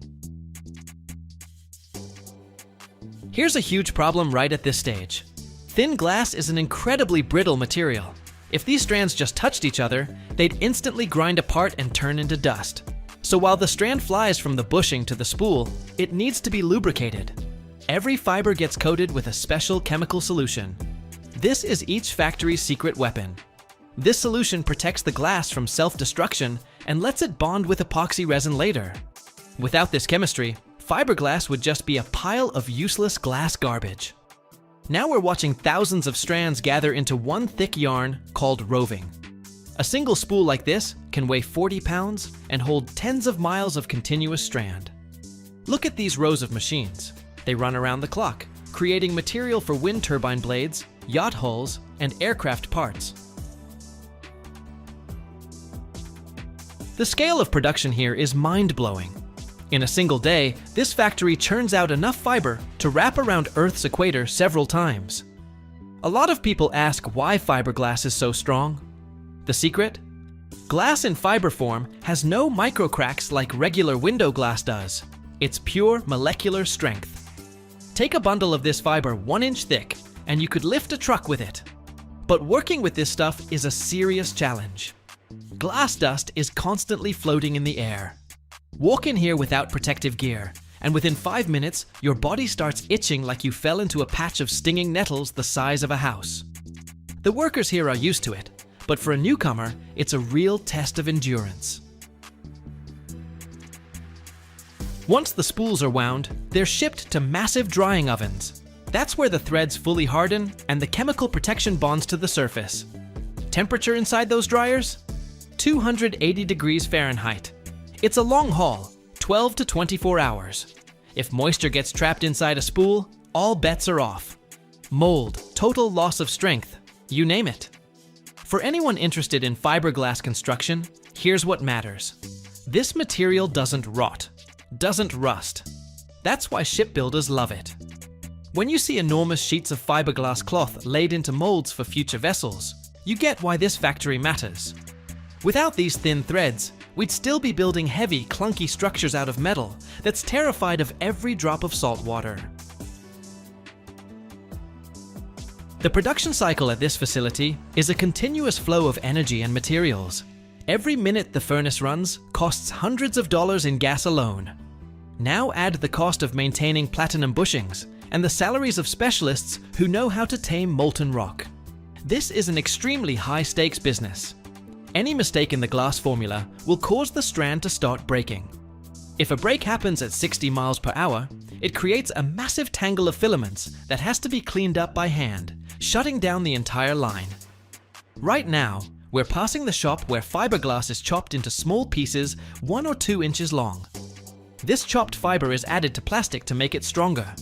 It's used to make parts for your cars, appliance housings, and even smartphones.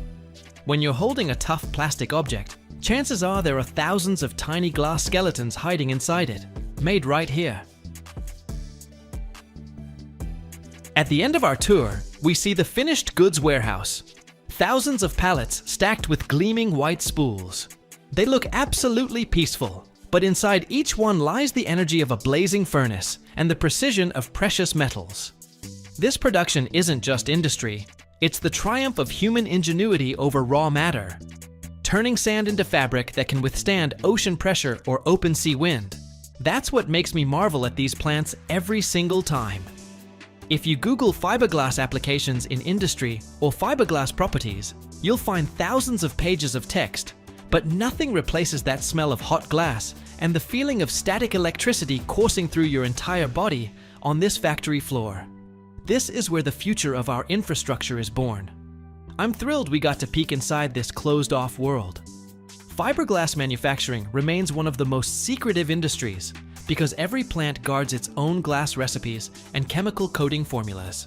It's a world of big money, extreme temperatures, and massive risks. But it's thanks to this insane process that we have lightweight cars, fast planes, and reliable buildings. I hope you enjoyed this walk through fire and platinum. We saw stone become spider silk and learned why it's so brutally difficult. Make sure to check out my other industrial deep dives where we break down the most fascinating factories on the planet.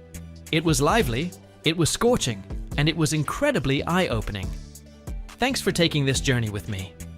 See you on the next tour, where we'll find something else massive, complex, and absolutely one of a kind.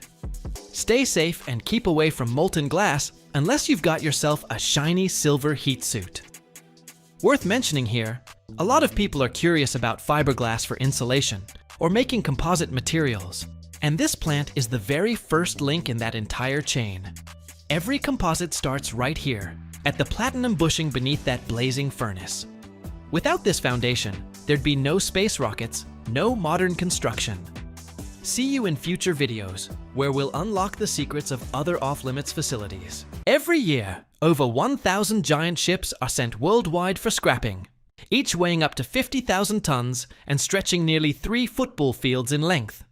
It's like dismantling an entire floating city, with hundreds of miles of cables, tons of toxic substances, and metal worth millions of dollars. One mistake, and an environmental disaster is inevitable. But here's the most amazing part.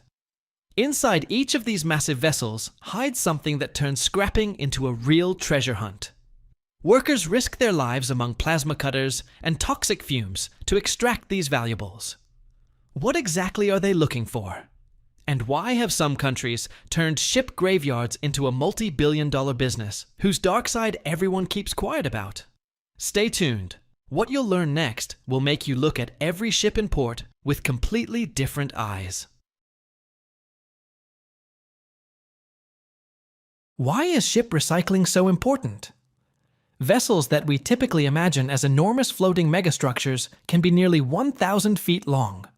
Their weight sometimes reaches tens of thousands of tons, making them among the largest man-made objects created for sea travel and cargo transportation.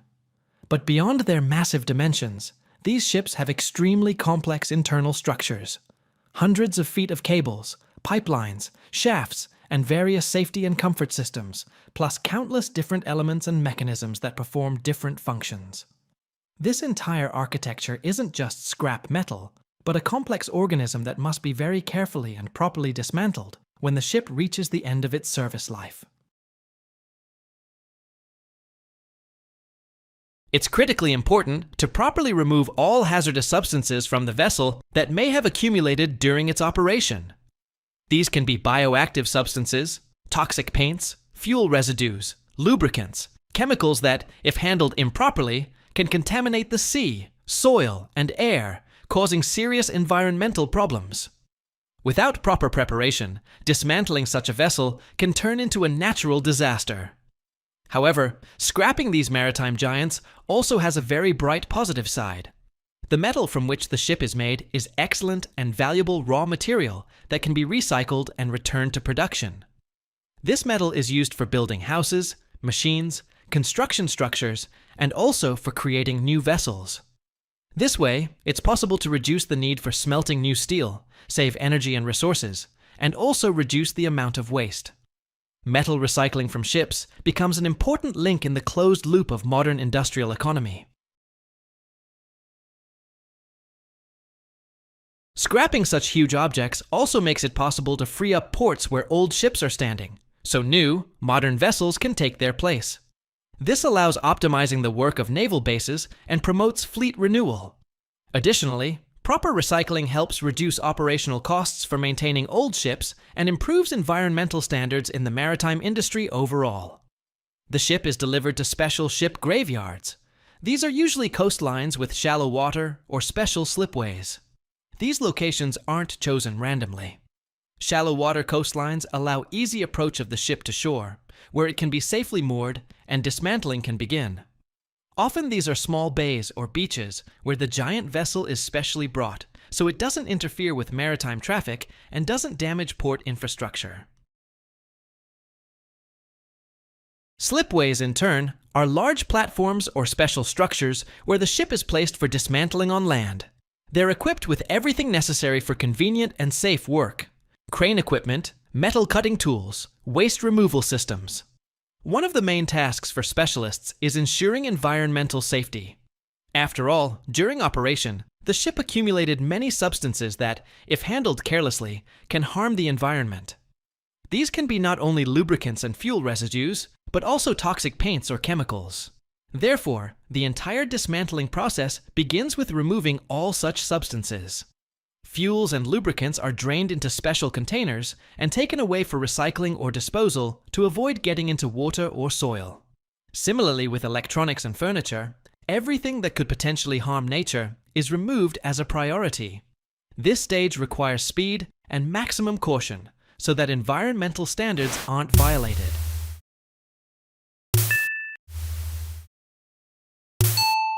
After the ship is cleared of all hazardous and household items, the direct dismantling of the hull begins. And this is the most complex and dangerous part. Using special plasma cutters and gas torches, large steel structures begin to be cut into small pieces. This involves both hand equipment and heavy machinery, cranes, lifts, special manipulators. Plasma cutting allows very precise, fast and efficient metal division that will later go for remelting. The dismantling process itself happens sequentially, stage by stage, starting with the most hard-to-reach or dangerous zones.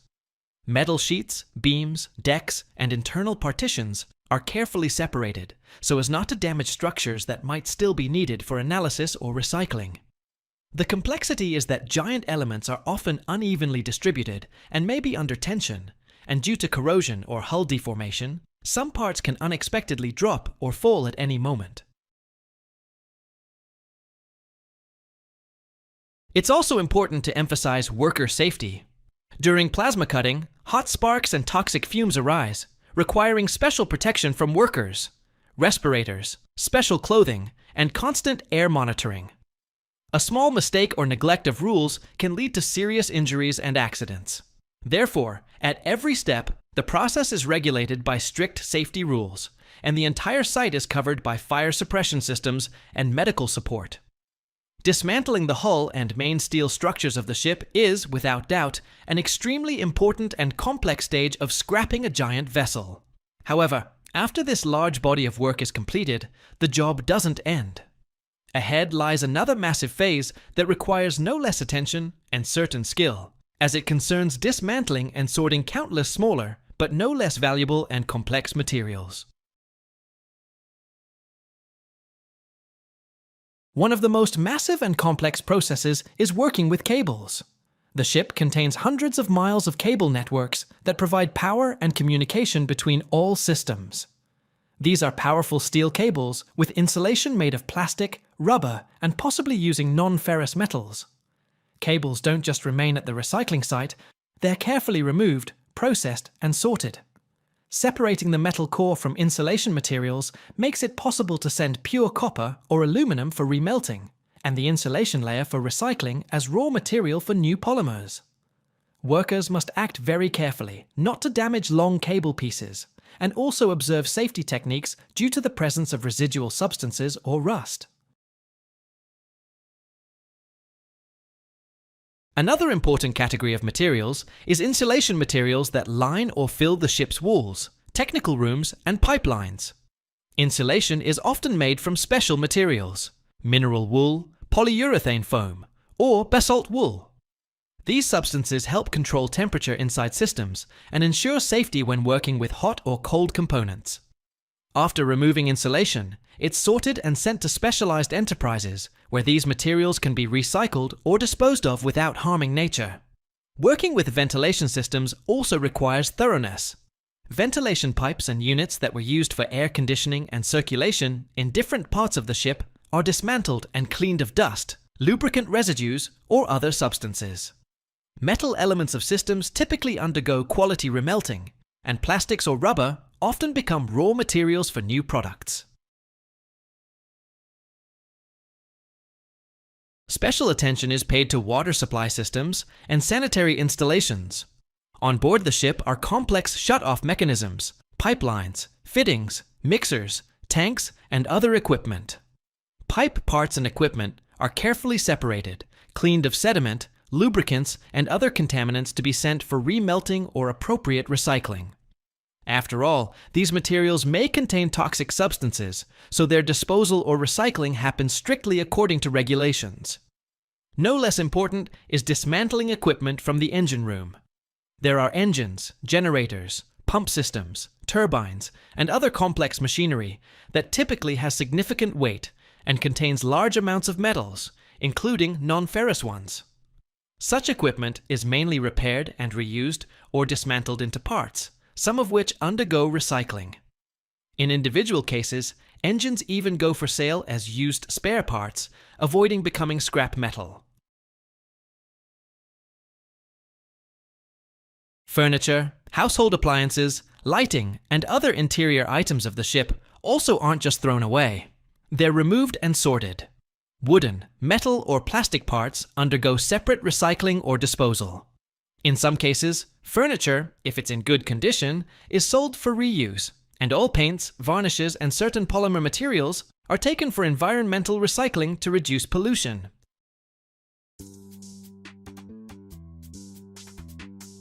Today, we're not at some sleek, modern factory. We're heading back in time, to an era when the entire world was engulfed in flames, and one nation that had peacefully built cars and refrigerators did something absolutely mind-blowing. This is the story of the arsenal of democracy, how American industry churned out so much weaponry in just a few years, it could have armed several planets. And we're looking at its crown jewel, the legendary flying fortress, the B-17 bomber. I spent weeks digging through archival blueprints, photographs, and records to tell you how a country that was making sedans for housewives yesterday started rolling out one bomber every single hour. So it's December 1941. Pearl Harbor's in flames, and America enters World War II. And the first question facing the government: where do we get planes? The B-17 bomber, developed by Boeing. It's an engineering marvel, but they're building barely any, almost one at a time. And the country doesn't need dozens, it needs tens of thousands of these machines. So President Roosevelt throws down the gauntlet to American industry, and that industry answers. And how it answers. Enter automotive giants like Ford, and aircraft companies Douglas and Lockheed. They're told, guys, forget about cars. From now on, you build bombers. And that's when the real madness begins. Picture this. Ford, a company that had never built planes before, constructs from scratch in the middle of a Michigan cornfield, the world's largest factory at the time, Willow Run. This isn't just a factory. It's an entire city under one roof, a mile long. Over 40,000 people work here, many of them women coming into manufacturing for the first time. And they face a task that seems impossible. Put the production of a giant, complex bomber on an automotive assembly line. Nobody had ever done this before. You get why it was women, right?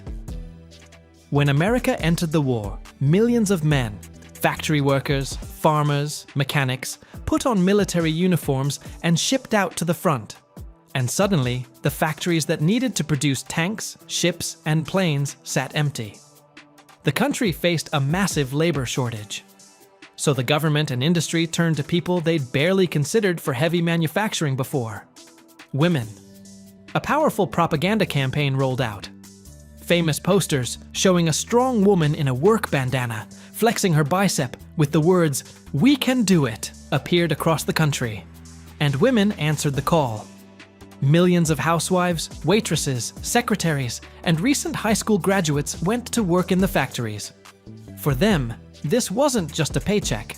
It was patriotic duty, a way to do their part for victory, while their husbands, brothers, and sons fought thousands of miles from home. They proved they could do men's work just as well, sometimes better, becoming the unstoppable force that allowed American industry to work miracles.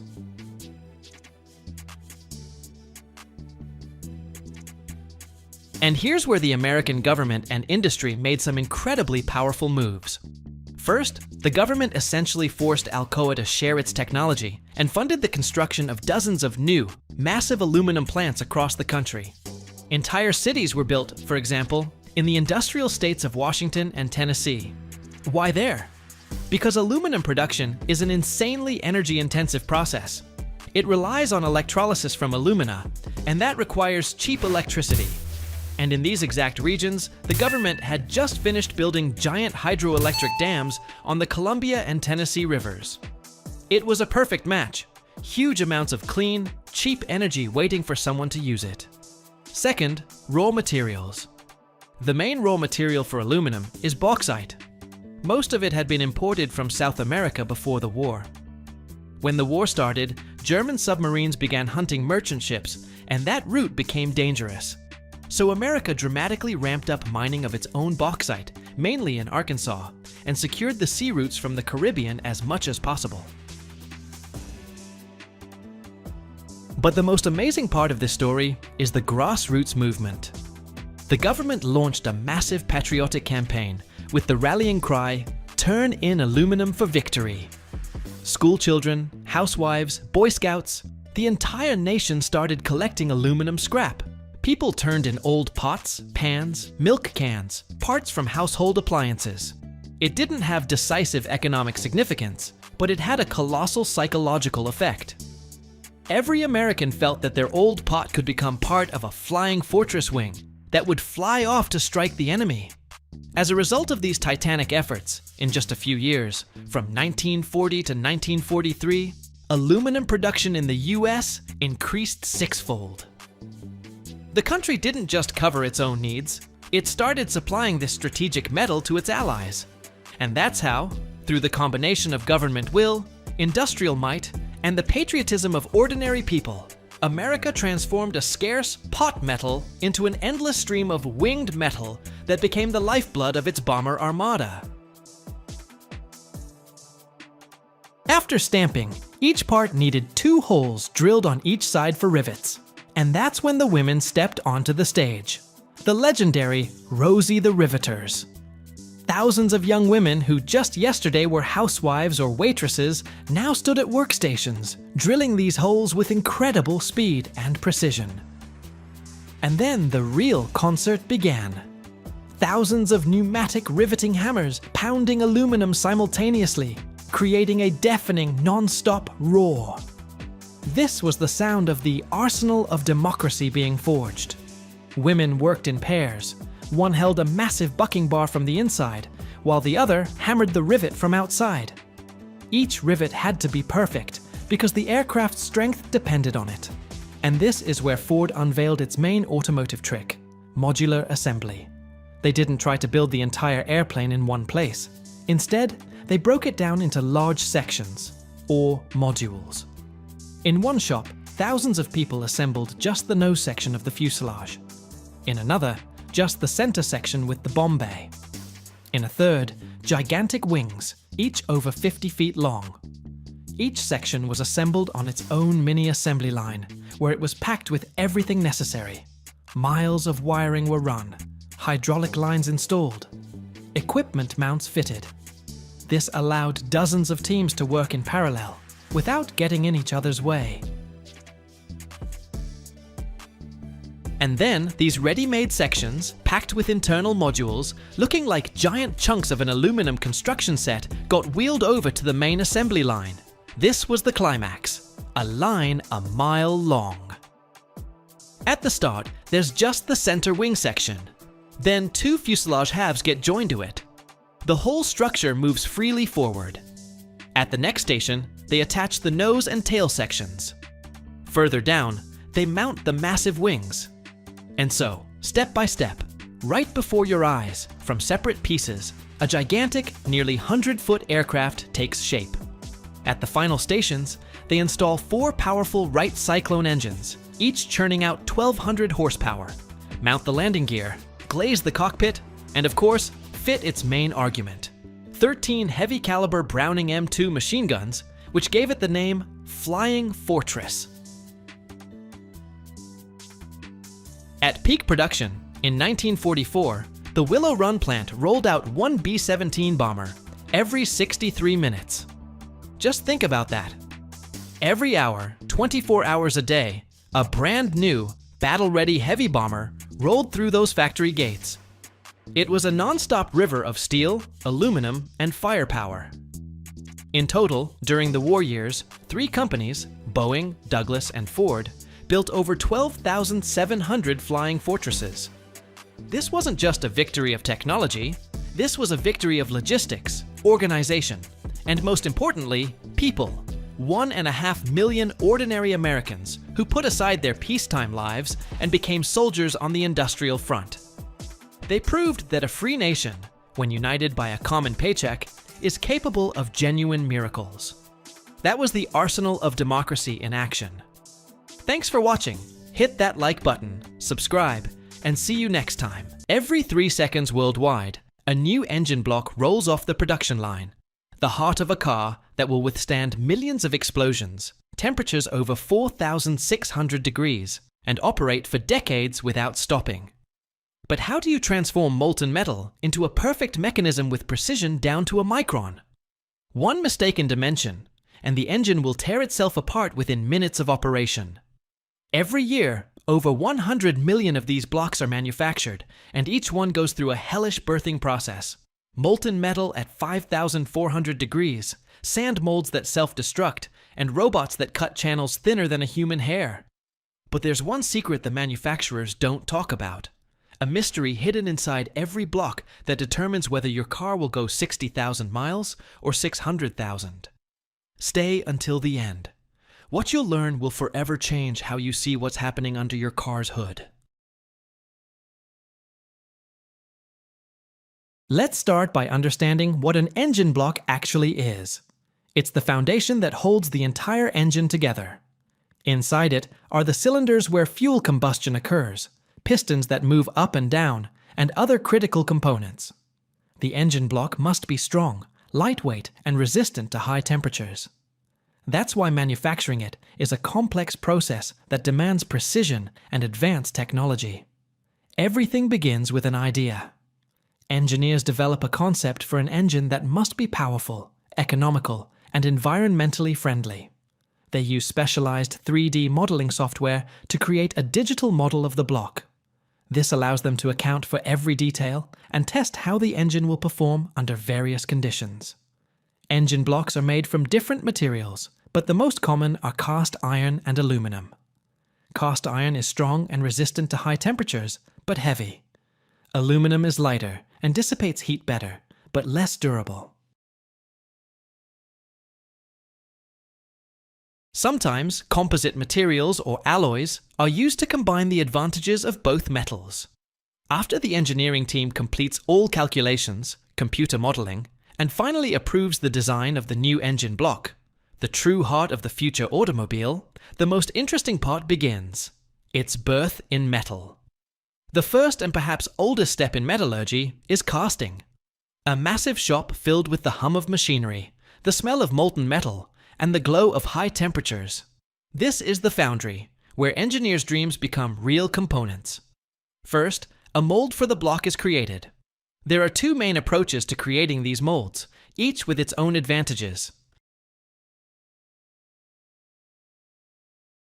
The first, and most common for large-scale production, uses sand molds. This is an amazing, though traditional method. First, they make a pattern of the future engine block, usually manufactured from wood or metal, and it's an exact copy of the block, but accounting for certain features, such as compensation for metal shrinkage during cooling. Then this pattern is placed in a special container, where it's tightly packed with a mixture of quartz, sand, clay, and organic binding agents. This mixture is compacted, then baked or chemically hardened, creating a strong but porous mold. After this, the pattern is carefully removed, leaving a cavity that precisely matches the shape of the future block. The most challenging aspect of sand molds is creating internal cavities, coolant channels, oil passages, cylinder bores. For this, they use so-called cores, separate elements, also made from sand, that are inserted into the mold. After pouring the metal and cooling, the sand is easily removed, leaving the necessary internal channels. The advantage of sand molds is their relative affordability per unit at large volumes and the ability to create very complex internal geometries. The second method, often used for aluminum blocks or smaller production runs, uses metal molds or permanent molds. These are stronger, reusable molds made from steel or cast iron. They're more durable and allow for parts with smoother surfaces and higher dimensional accuracy right from the casting stage. However, metal molds are much more expensive to manufacture, and it's harder to adapt them for creating the very complex internal channels found in engine blocks. Therefore, they're often combined with sand cores for internal cavities. The chosen material, cast iron or aluminum, is melted in a furnace at high temperature. For cast iron, this is typically over 4,600 degrees Fahrenheit. For aluminum, around 3,000 degrees. In massive induction or arc furnaces, metal scrap and pure ingots slowly transform into a glowing, liquid mass that shines bright orange or silvery light. This process includes precise control of chemical composition. Metallurgists add special alloying elements, such as silicon, magnesium, copper, in strict accordance with the recipe, to give the future block necessary properties: strength, wear resistance, lightness. The molten metal is constantly stirred and goes through refining processes to remove unwanted impurities that could reduce the quality of the finished part. Finally, the climax arrives: pouring. The molten metal, radiating intense heat, is carefully transferred from the furnace into special ladles, then into the prepared molds. This is the moment of maximum concentration and precision. The metal must fill every cavity of the mold, displacing air and completely matching its configuration. The pouring process can be gravitational, meaning the metal simply flows under gravity or under pressure, which ensures better mold filling and reduces porosity. After pouring, the mold remains for some time, so the metal can cool and solidify. This can take from several minutes to several hours, depending on the block size and metal type. When the metal has cooled and fully crystallized, the next stage occurs. The mold is broken apart. If it's a sand mold, it's simply destroyed using vibration or hydraulic hammers, freeing the newly created metal object. The sand is later collected and partially recycled. If it's a metal mold, it's opened, and the finished block is carefully extracted. As a result of this process, we get what's called a rough engine block. It's not perfect yet. Its surface is rough, it may have sand residue or so-called flash, small metal overflows at the mold seams. It doesn't yet have mounting holes, and it lacks the micron tolerances required for engine operation. But it's already a real block, massive and heavy if it's cast iron, or surprisingly light if aluminum, but already with a clearly defined shape, ready for the next processing stages that will transform it into a high-precision part capable of withstanding incredible loads inside the engine. Mechanical processing is performed on specialized computer numerically controlled machines. The large, solid block is secured on a special table. Around it, various tools move, performing their work. Like a scene from some movie, isn't it? Let's start with the most obvious, cylinder bores. These holes must be perfectly round, have precise diameter, and be positioned exactly on one axis, since pistons will move within them. First, machines use large end mills to roughly remove material, creating preliminary holes. It's like carving out a large chunk from cheese. Then more precise tools come into play. Special boring cutters are used, which carefully remove the thinnest layers of metal, bringing cylinder diameters to the required size. This happens in stages, with constant dimension control.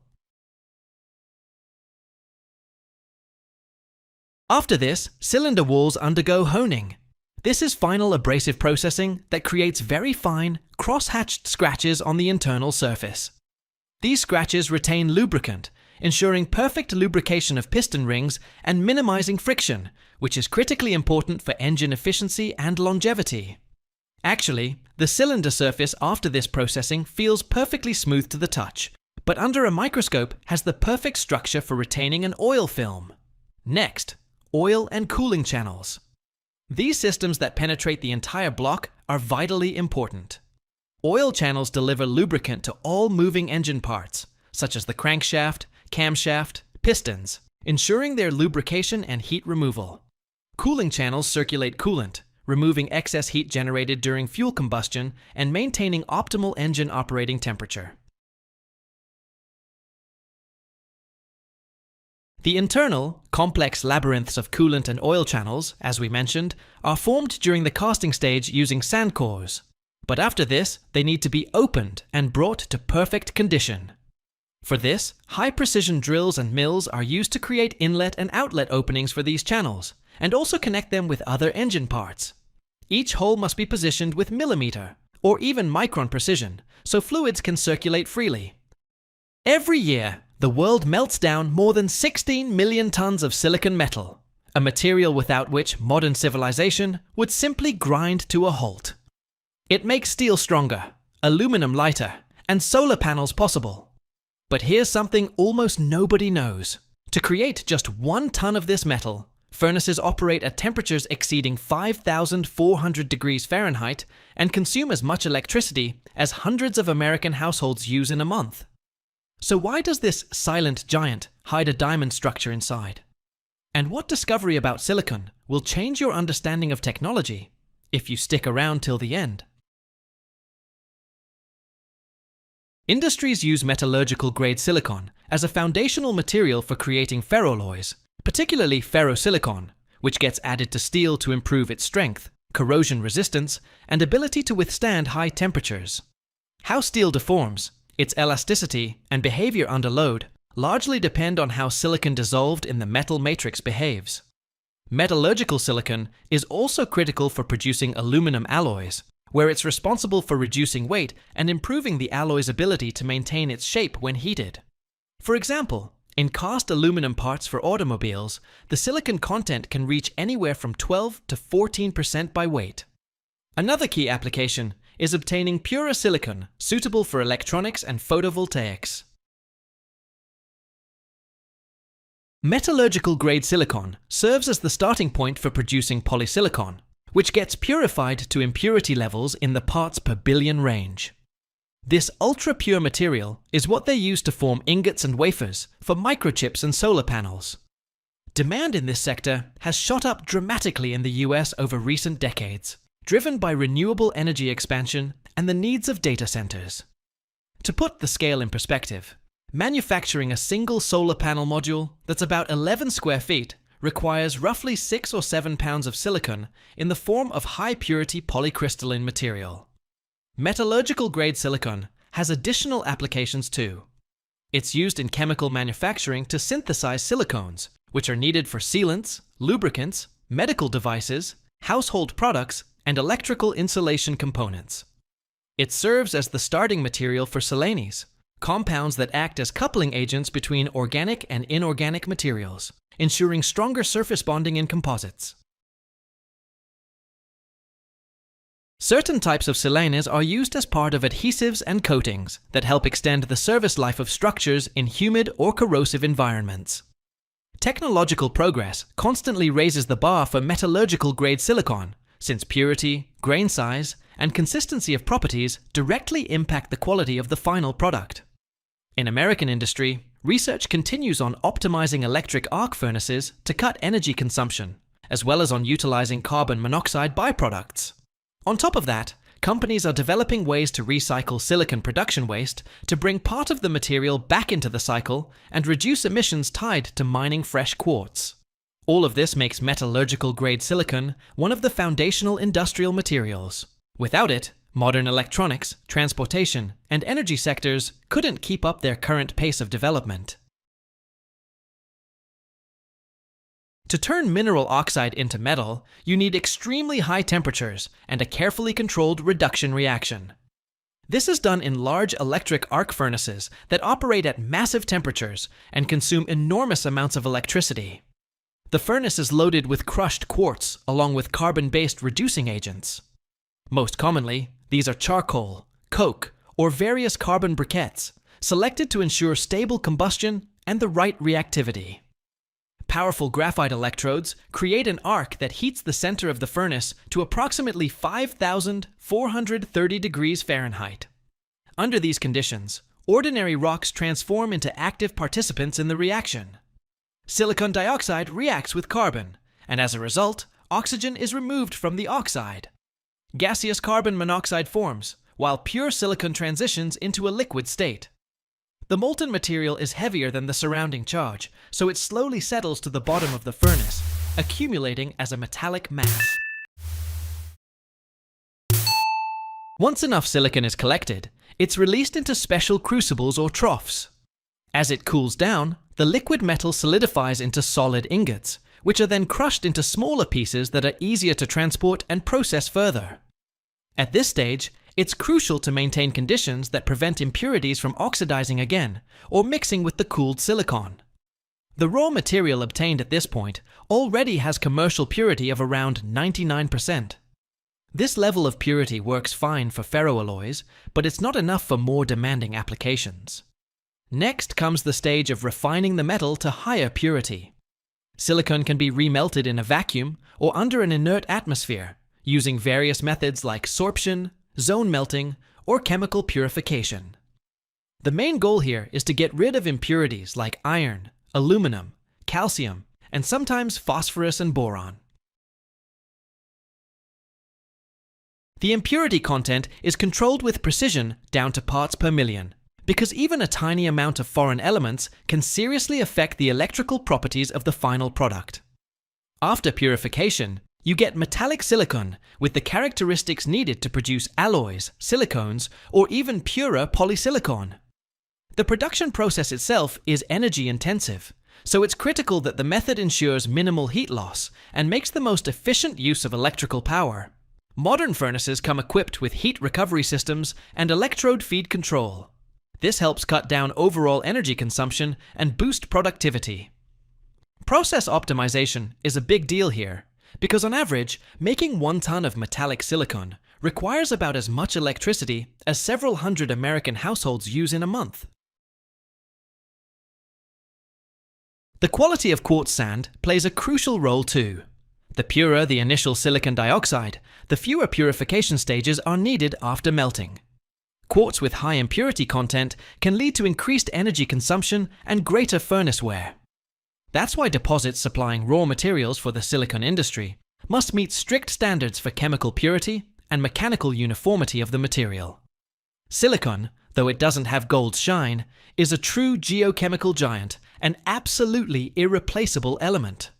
In terms of abundance in Earth's crust, it holds an honorable second place, losing only to a non-metal, oxygen. This means that, essentially, we live on a massive silicon-oxygen planet. It's hard to wrap your head around this, but this substance makes up a colossal 27.6% of our planetary crust's mass. Just imagine, almost every fourth ton of material we see beneath our feet is silicon or its compounds. It forms the backbone of entire mountain ranges and serves as the building material for countless minerals called silicates. This element isn't just filler, it's the foundation of our entire modern civilization. As a semiconductor, it powers every chip, processor, and transistor inside your phone, computer, and car. Silicon is the gray eminence of our planet and our technological age. Quiet, abundant, but absolutely omnipotent. Its extraordinary purity is essential for microelectronics, making it one of the most demanding materials in the world. If you pick up any rock or handful of sand, you're holding an entire silicon factory. We all live on a massive silicon planet, not just a water one. Silicon could have been super expensive and sparkly, but it chose the humble path of being a semiconductor to run all the world's electronics instead. Why am I saying this? Because pure silicon has the exact same crystal structure as diamond. To put it simply, why silicon with the same structure as diamond isn't actually a diamond comes down to two key differences: atom size and bond strength.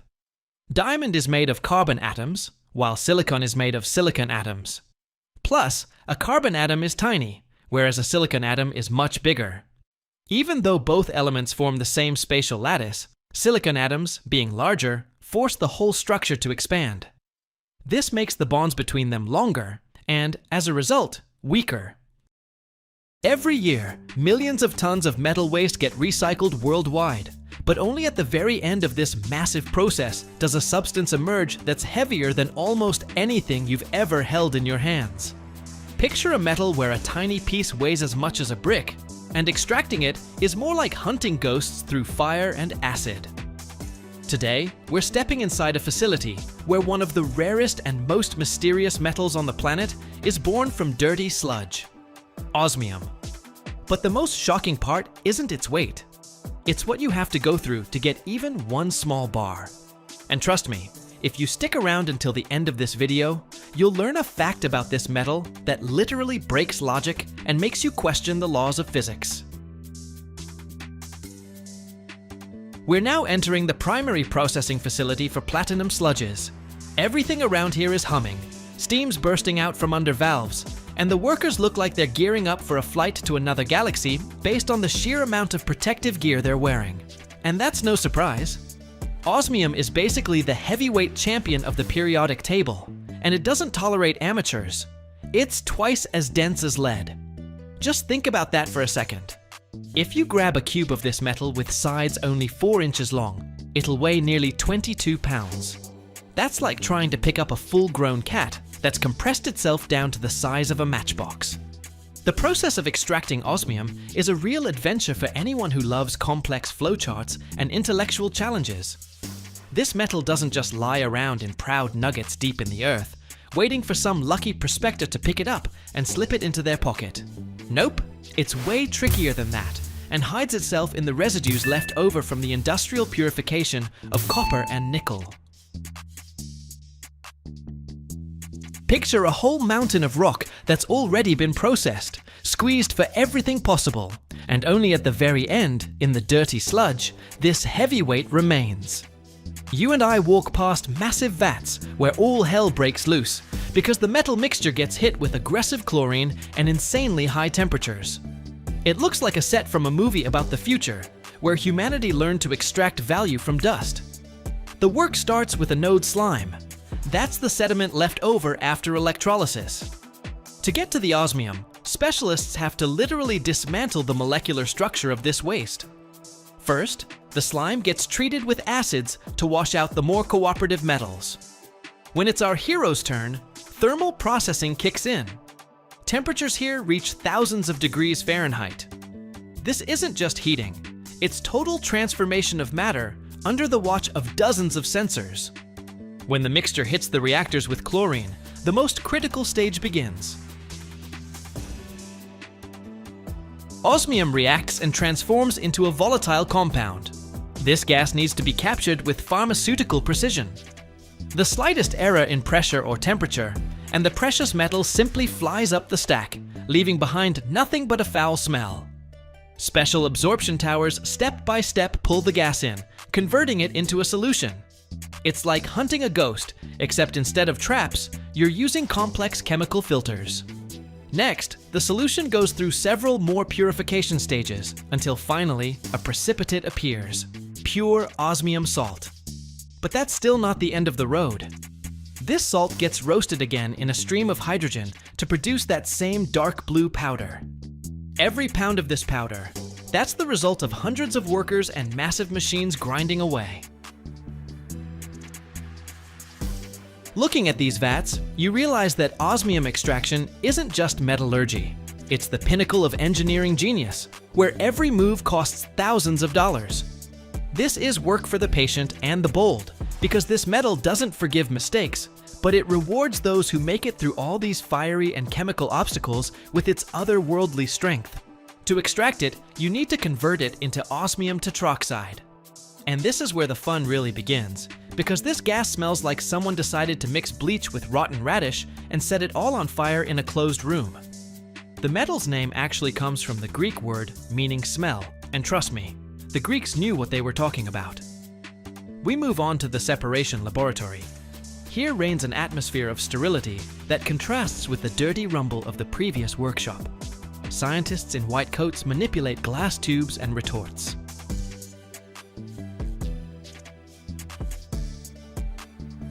The whole process looks like a very expensive and dangerous cooking show. They extract osmium as a fine, dark blue powder. This powder looks beautiful, but it's incredibly treacherous. If you heat it in open air, it instantly becomes a toxic gas that can ruin not just your day, but your health for years to come. So airtightness is everything here. Look at these furnaces. They operate at temperatures that are hard to fathom, over 5,000 degrees Fahrenheit. That's way hotter than the surface of some stars.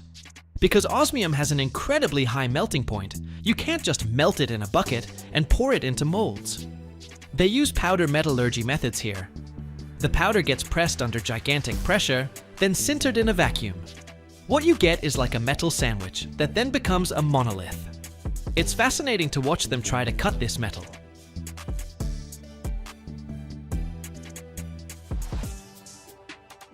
Regular saws and drills are useless here. They just dull or snap like they're made of chocolate. Osmium is so hard and brittle at the same time that you can only work with it using lasers or supersonic water jets with added abrasives. It's a real challenge for engineers. Every disc or sphere produced costs a small fortune, because making a single part burns as much energy as a small town uses over a weekend. Why even bother with such a finicky material, you might ask? Well, besides looking like a chunk of frozen blue sky, it's incredibly wear resistant. It's used where you need something eternal, in high voltage switch contacts or in the tips of very expensive fountain pens used to sign peace treaties. This is one of those cases where quality justifies every cent spent and every whiff of that weird smell of ozone and chemistry.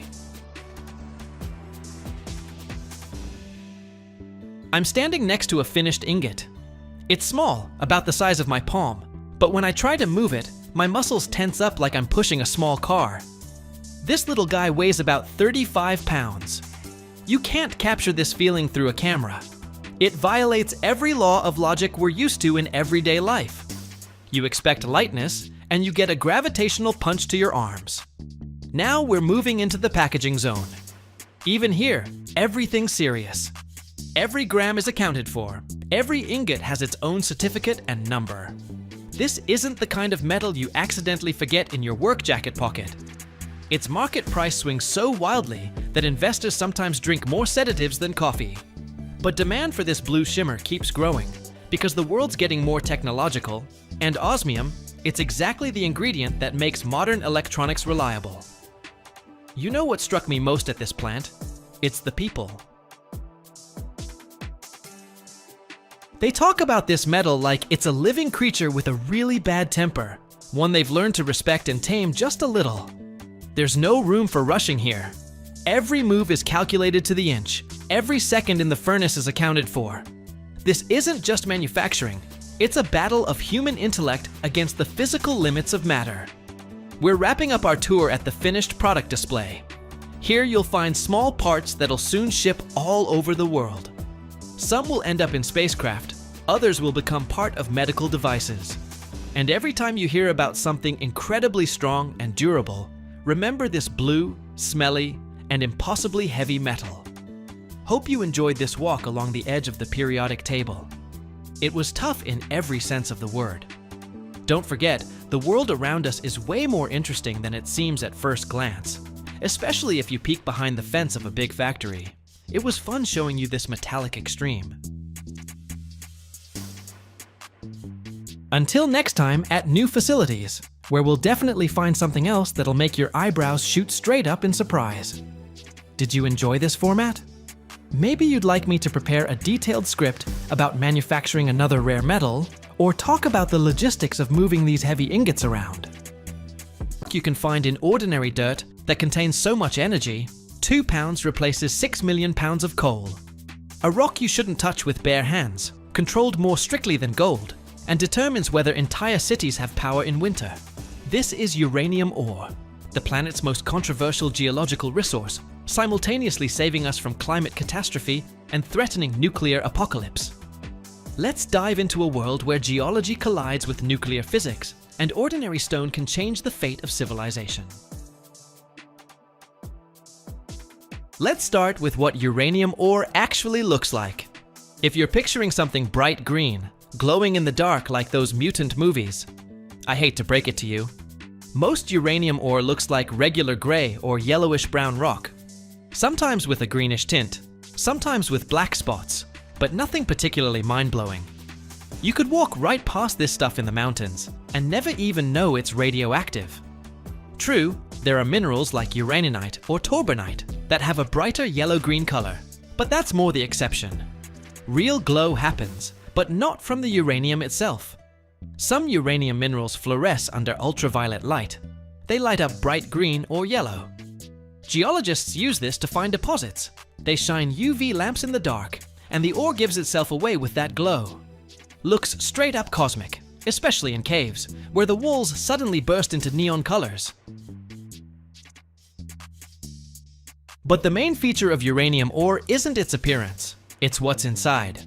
Uranium-238 and uranium-235 are isotopes that slowly decay, releasing radioactive radiation for billions of years now. 1 gram of uranium emits around 12,000 radioactive particles per second. Not enough to kill you instantly, but enough to build up a dangerous dose over years if you constantly carried a rock like that in your pocket. Uranium is found everywhere, in rocks, soil, water, even seawater. The average concentration in Earth's crust is about 3 parts per million. That means in every ton of ordinary dirt, there's roughly 3 grams of uranium. But for industrial mining, you need concentrations at least 100 times higher, from 0.3% and up. Deposits like that are rare and only form under specific geological conditions. The richest deposits are found in Kazakhstan, Canada, Australia, Niger, and Namibia. Kazakhstan leads in production, about 45% of global output. Canadian deposits in the Athabasca Basin contain ore with uranium concentrations up to 20%. That's fantastically high. For comparison, most deposits have between 0.1 and 1%. How do you mine uranium ore? There are 2 main methods: traditional shaft mining and in-situ leaching, which sounds like something from a sci-fi movie but actually works. In the first case, you dig a mine or an open pit, blast the rock with explosives, load it onto dump trucks, and haul it to a processing plant. Just like any other ore, except with radiation. Miners work under special conditions. Constant radiation monitoring, dosimeters on every worker, limited time in high radiation zones. The air in the mines can contain radon, a radioactive gas released when uranium decays. It's constantly pumped out by powerful ventilation systems. Without this, miners would receive dangerous radiation doses in a matter of months. Now, about in situ leaching. Instead of digging a mine, they drill boreholes straight down to the ore deposit at depths of 300 or 600 feet. Through some boreholes, they pump in a solution, usually sulfuric acid with an oxidizer, or soda solution, depending on the type of ore. This solution dissolves the uranium right there underground. Through other boreholes, they pump out the solution that now contains dissolved uranium. At the surface, they extract the uranium from this solution using chemical methods. Underground leaching is cheaper, safer for miners, and less destructive to the environment. You don't have to haul millions of tons of rock to the surface. That's how most uranium is extracted in Kazakhstan. But the method only works for certain types of deposits where the ore sits in porous sandstone that a solution can filter through. After extraction, the ore needs processing. It's crushed, ground up, and also treated with acid or alkali to dissolve the uranium. What you get is a solution containing uranium, along with a bunch of other elements: iron, calcium, sulfur, rare earth elements. This solution is purified, and the uranium is precipitated as a concentrate called yellow cake. Though it's not always actually yellow, it can be greenish, brown, or black depending on the impurities. Yellow cake, that's uranium oxide with a concentration of about 80% uranium. Looks like a powder or a sintered mass. This is already a concentrated product that gets shipped to the next stage of processing. But it's still natural uranium, a mix of isotopes, where uranium-238 makes up 99.2% and uranium-235 only 0.7%. And for nuclear fuel in most reactors, you need to enrich uranium-235 up to 3 to 5%. Uranium enrichment, that's a separate high-tech industry, wrapped in secrecy and international controls. First, yellow cake gets converted into gas. It's the only uranium compound that easily transitions to a gaseous state under normal conditions. Though normal conditions here means a temperature around 140 degrees Fahrenheit with a slight increase in pressure. Then, this gas is run through thousands of cascades of centrifuges or gas diffusion plants. The centrifuges spin at around 100,000 revolutions per minute, so fast that the outer edge moves at nearly the speed of sound. At this rotation speed, heavier molecules containing uranium-238 concentrate slightly more near the walls, while lighter ones with uranium-235 stay closer to the center. The difference is tiny, which is why thousands of sequential stages are needed. The entire enrichment process takes months and consumes enormous amounts of electricity. A single enrichment facility can use as much power as a medium-sized city. That's why these plants are built next to major power stations or in countries with cheap electricity. And this is where geopolitics comes in. Those same centrifuges can be used to enrich uranium, not to 5% for power plants, but to 90% and beyond for nuclear weapons. That's why the international community tightly controls who gets access to these technologies. The Atomic Energy Agency conducts inspections, verifies that countries are following agreements and not building weapons under the guise of peaceful energy. Enriched uranium gets converted back into solid form, uranium dioxide. From it, they press small cylindrical pellets roughly half an inch in diameter and about 2/3 of an inch long. These tiny pellets contain as much energy as half a ton of coal, or around 130 gallons of oil. Hundreds of these pellets get loaded into long metal tubes made of zirconium alloy, fuel rods, and hundreds of rods form a fuel assembly for the reactor. A single modern nuclear reactor, 1 gigawatt of power, holds about 100 tons of uranium fuel. That's enough for 3 to 4 years of operation. During that time, the reactor generates enough electricity to power a city of 1 million people for those entire years, all from 100 tons of uranium. By comparison, a coal plant with the same output burns through roughly 10 million tons of coal over that same period. But there's a dark side. Spent nuclear fuel is the most dangerous waste humanity has ever created. After 3 to 4 years inside a reactor, the fuel becomes saturated with fission products, radioactive isotopes like cesium-137, strontium-90, iodine-131, and many others. Some of them stay radioactive for thousands of years. A single fuel assembly radiates so much that it can kill a person in minutes from just a few feet away. Spent fuel is first stored in water pools right at the plant. The water cools it and shields the radiation. After a few years, once the most active isotopes have decayed a bit, the fuel can be moved to dry storage, thick-walled containers made of concrete and steel. These containers need to last hundreds of thousands of years, until radioactivity drops to safe levels. Where and how to store them that long? A question humanity still doesn't have a good answer to. Some countries reprocess spent fuel, extracting unburned uranium and newly created plutonium, which can be used again. France, the UK, Japan have such facilities. But reprocessing is expensive, complex, and creates additional risks of nuclear material spreading. The US decided not to reprocess and to simply store spent fuel, waiting for a solution to the problem in the future. Control over the uranium fuel cycle, from mining to disposal, is a matter of national security. Countries with a complete cycle gain energy independence, but also the potential ability to build weapons.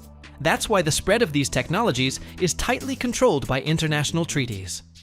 The Nuclear Non-Proliferation Treaty recognizes 5 nuclear weapon states and prohibits others from developing nuclear weapons, though it allows peaceful use of atomic energy. But reality is more complicated. India, Pakistan, North Korea built nuclear weapons without signing the treaty or by violating it. Iran is developing a uranium enrichment program, claiming it's for energy, but raising Western suspicions. Israel has nuclear weapons, though it doesn't officially acknowledge it. Uranium ore and the technologies to process it have become tools of global politics. Uranium mining also has environmental consequences. Tailings ponds, massive waste piles left after uranium extraction, contain radioactive elements, heavy metals, and chemical residues.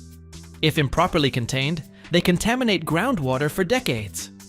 There are stories of towns abandoned due to radiation pollution from uranium mining. For example, the city of Meilusu in Kyrgyzstan is surrounded by millions of tons of radioactive waste from the Soviet era, which still poses a danger today. But there's another side to this. Nuclear power provides roughly 10% of the world's electricity with virtually zero carbon emissions. In France, nuclear plants generate 70% of the country's electricity, giving it one of the lowest per capita carbon footprints among developed nations. In the context of the climate crisis, nuclear energy is viewed as a necessary component of the transition to a low-carbon economy. How much uranium is left on Earth? Identified reserves stand at around 6 million tons, enough for 1 to 200 years at current consumption rates. But that's only what's already been found and is economically viable to extract. Potentially available resources are far greater, including uranium in seawater. There's roughly 4 billion tons of it there, though extraction is still very expensive. Every year, the world builds massive icebreakers and liners that weigh as much as entire neighborhoods. But did you know their heart no longer beats inside the hull? Engineers took an insane step. They ripped out a 30,000 horsepower engine, capable of powering a city of 25,000 people, and dropped it straight to the ocean floor in a steel capsule weighing as much as 2 Boeing 747s. This is an incredibly complex mechanism, where a rotor misalignment of a fraction of a millimeter can tear metal to shreds. Watch this video to the end, and you'll discover the shipbuilder's biggest secret. What fatal assembly mistake they hide underwater forever, and how an invisible enemy can destroy this beast in just a couple of days. From the outside, it looks like a massive metal tail bolted to the bottom of a ship. But inside, a full-fledged electric motor. They don't install it in the ship's hull, like they've done for decades. Here it's the opposite. The motor is immediately submerged in water, hermetically sealed in a steel casing and made to work right there in the ocean. That's why this design is treated almost like an underwater vehicle. The idea to move the engine outside the ship's hull appeared relatively recently, although engineers themselves had been thinking about it for decades. Back in the mid-20th century, shipbuilders tried to get rid of long shafts, gearboxes, and complex mechanical transmissions that took up enormous space inside the vessel and lost part of the power. The real breakthrough came in the late 1980s, when Finnish engineers working on icebreakers for northern seas proposed a radical solution: relocate the electric motor directly into a rotating pod beneath the hull. The concept was developed by specialists at a shipbuilding company searching for a way to make vessels more maneuverable in ice. The first experiments looked risky. The motor needed to be completely isolated from seawater and made to run for years without maintenance. In 1890, the first working units appeared, and within just a few years, the technology started being installed on actual icebreakers. When it became clear that the rotating thruster allowed ships to move in practically any direction, cruise liner builders quickly adopted the system. Since then, this design has gradually changed the idea of where exactly a ship's heart should be located. Not inside it, but directly beneath it. From the outside, it looks like a massive metal tail bolted to the ship's hull. But inside is a full-fledged electric motor. It's not placed in the ship's body, the way it had been done for decades. Here it's the opposite. The motor is immediately lowered into the water, sealed hermetically in a steel casing, and made to operate right there in the ocean. That's why this structure is treated almost like a submarine vessel. I walked past sections of the hull that, just a few hours ago, were separate steel plates, each one several inches thick and weighing thousands of pounds.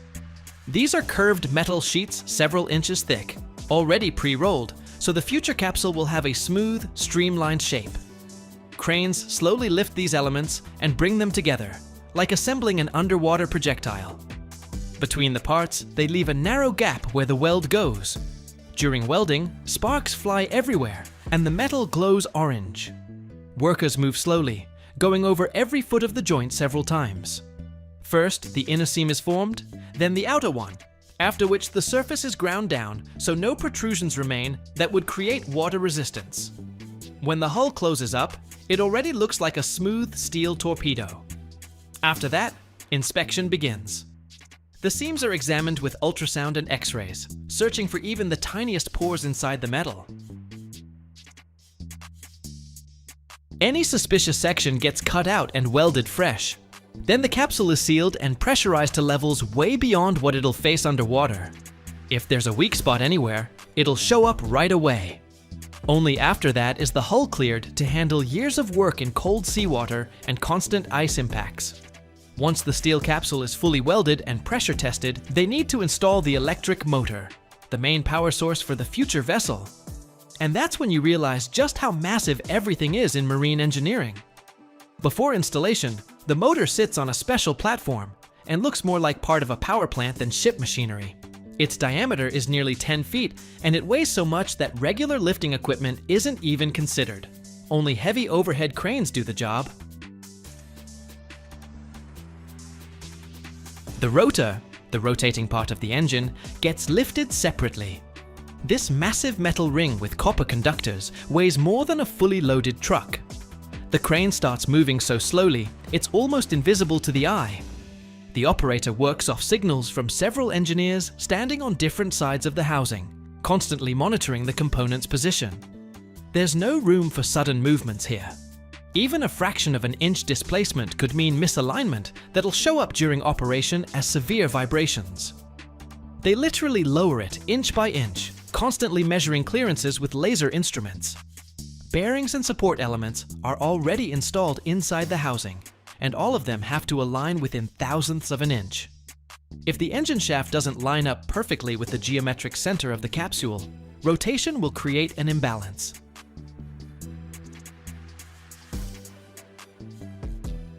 After the rotor's been set, engineers won't let that crane move for a long time. A whole series of checks begins. They measure alignment, hand rotate the shaft several times, listen for the sound of metal contact. Sometimes they lift the engine again and adjust its position, spending hours on just a few millimeters of shift. Everyone here understands that once the casing closes, there's no getting back inside, so perfect precision matters more than speed. When the engine finally settles into place, the whole assembly suddenly looks complete. An empty steel shell transforms into a real powerhouse. This is the moment you could call the birth of a system that will soon spin a propeller, turn a multi-thousand-ton vessel, and run for years underwater, where no human will ever see it again. And so more people can see my channel, please subscribe and comment on the video.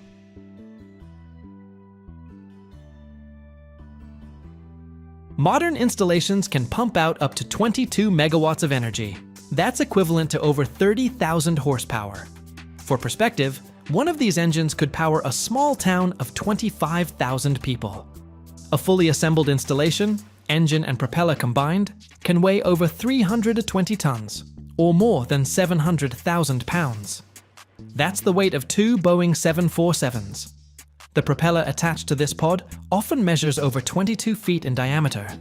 Each blade on that propeller weighs as much as a full-grown elephant. Once the engine is securely tucked inside its steel casing, the moment of truth arrives, mounting the propeller. If the pod itself is the muscle, the propeller is the hand pushing against the water. And here we circle back to those head-spinning scales. Each blade is forged from a special alloy of bronze, aluminum, and nickel.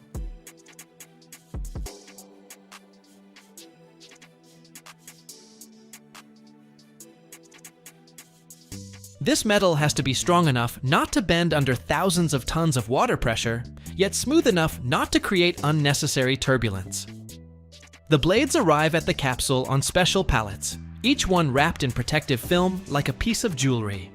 Installation is done using hydraulic pushers. The propeller is mounted onto the motor shaft protruding from the capsule, and here precision is once again measured in thousandths of an inch. Any misalignment will cause the propeller to vibrate at high speed, and that vibration will simply destroy the engine bearings in a matter of days. When the propeller finally seats into place, it's secured with a massive nut tightened with a force that's hard to even imagine.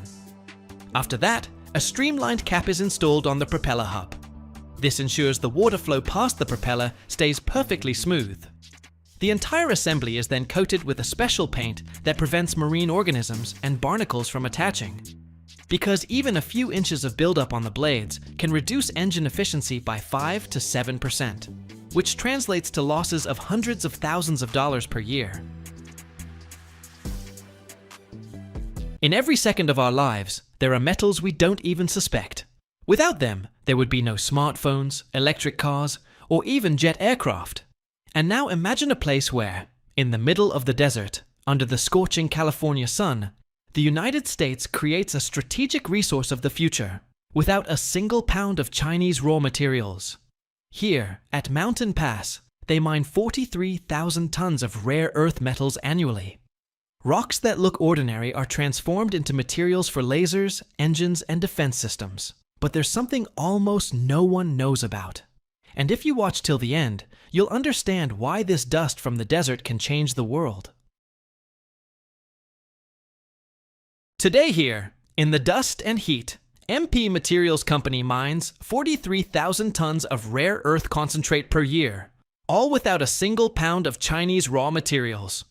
For a country that for decades depended on imports from China, this is a strategic breakthrough. The main star of this place is basnasite, a mineral that looks like an ordinary stone but contains treasures inside: lanthanum, cerium, neodymium, and praseodymium. These very elements give life to modern magnets, lasers, electric cars, and jet aircraft. Everything begins in the depths of the quarry.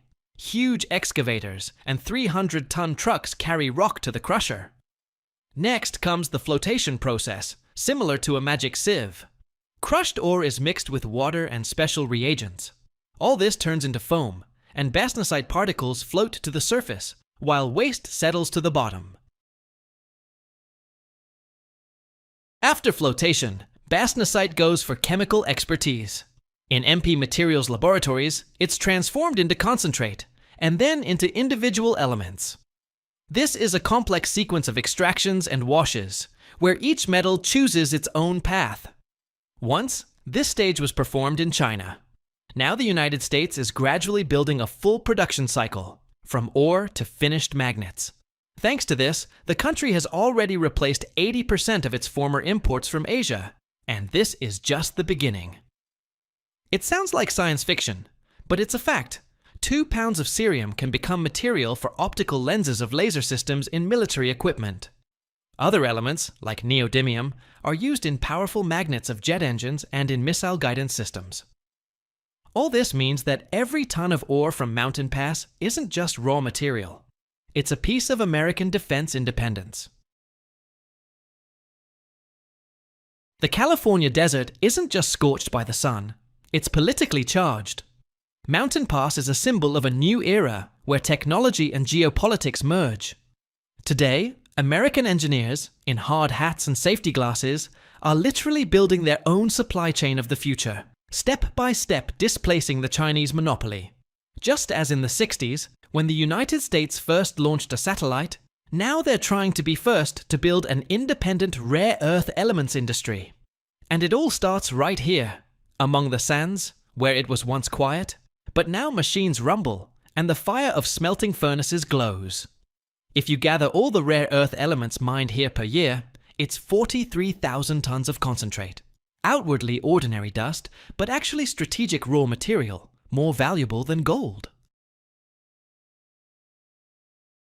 And if this dust were transformed into finished products, it would power more than 100,000 electric vehicles, those that race without a drop of gasoline thanks to neodymium magnets in motors. The same metals would ensure the operation of hundreds of guidance systems for F-35 fighters, where precision depends on microscopic lasers and sensors. And also, tens of thousands of medical lasers used for eye surgeries or to stop bleeding in military hospitals. The irony is that Mountain Pass isn't a megapolis or a Silicon Valley laboratory, but a patch of land in the middle of the desert. But it's precisely this place that's becoming a PowerPoint again. Every kilogram of cerium mined here is a potential lens for lasers in defense systems. Every gram of neodymium is a piece of an engine for an electric car or satellite. It's worth talking separately about cerium. Cerium isn't just another metal on the list of rare earth elements. It's one of those that sits quietly beneath the surface of technologies, but without it, the modern world would look completely different. Imagine a desert quarry, drilling rigs, machine cries, and dust. And among all this, under sand and stone, hides a complex chemical actor that transforms from an ordinary mineral into a material that affects aircraft, phones, and even medicine. In appearance, an ordinary grayish powder, nothing special. But this is a true alchemist among metals. Without it, there would be no clean glass in telescopes, no shine in smartphones, no precision of lasers, and no cleaner air from automobile exhausts. 1 gram of cerium can do what other materials can't even in hundreds of times larger quantities. Cerium is a true master of transformations. In catalysts, it behaves like a chemical chameleon. It intercepts and releases oxygen, converting harmful gases into harmless ones. In glass, it extinguishes ultraviolet light, makes lenses transparent as crystal. Its oxide polishes phone screens, cameras, optical devices, literally erasing microscopic scratches from surfaces to perfect smoothness. Among workers at the plant, there's a joke. Without cerium, the world wouldn't shine. And there's truth in this. Because when it gets into engineers' hands, everything around starts to shine, literally.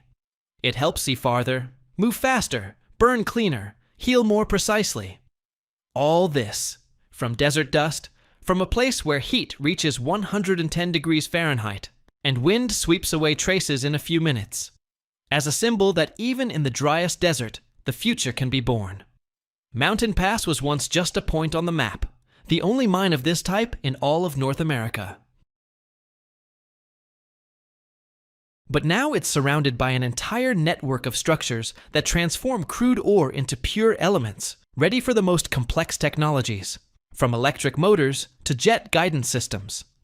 MP Materials Company has built here not just a mine, but a closed-cycle production, something America lost back in the 1990s when all supplies depended on China. After many years of research and investments in hundreds of millions of dollars, new lines operate almost without human participation. All processes are controlled by computers. Sensors measure compound purity, robotic cranes move containers, and special cameras capture every dust particle.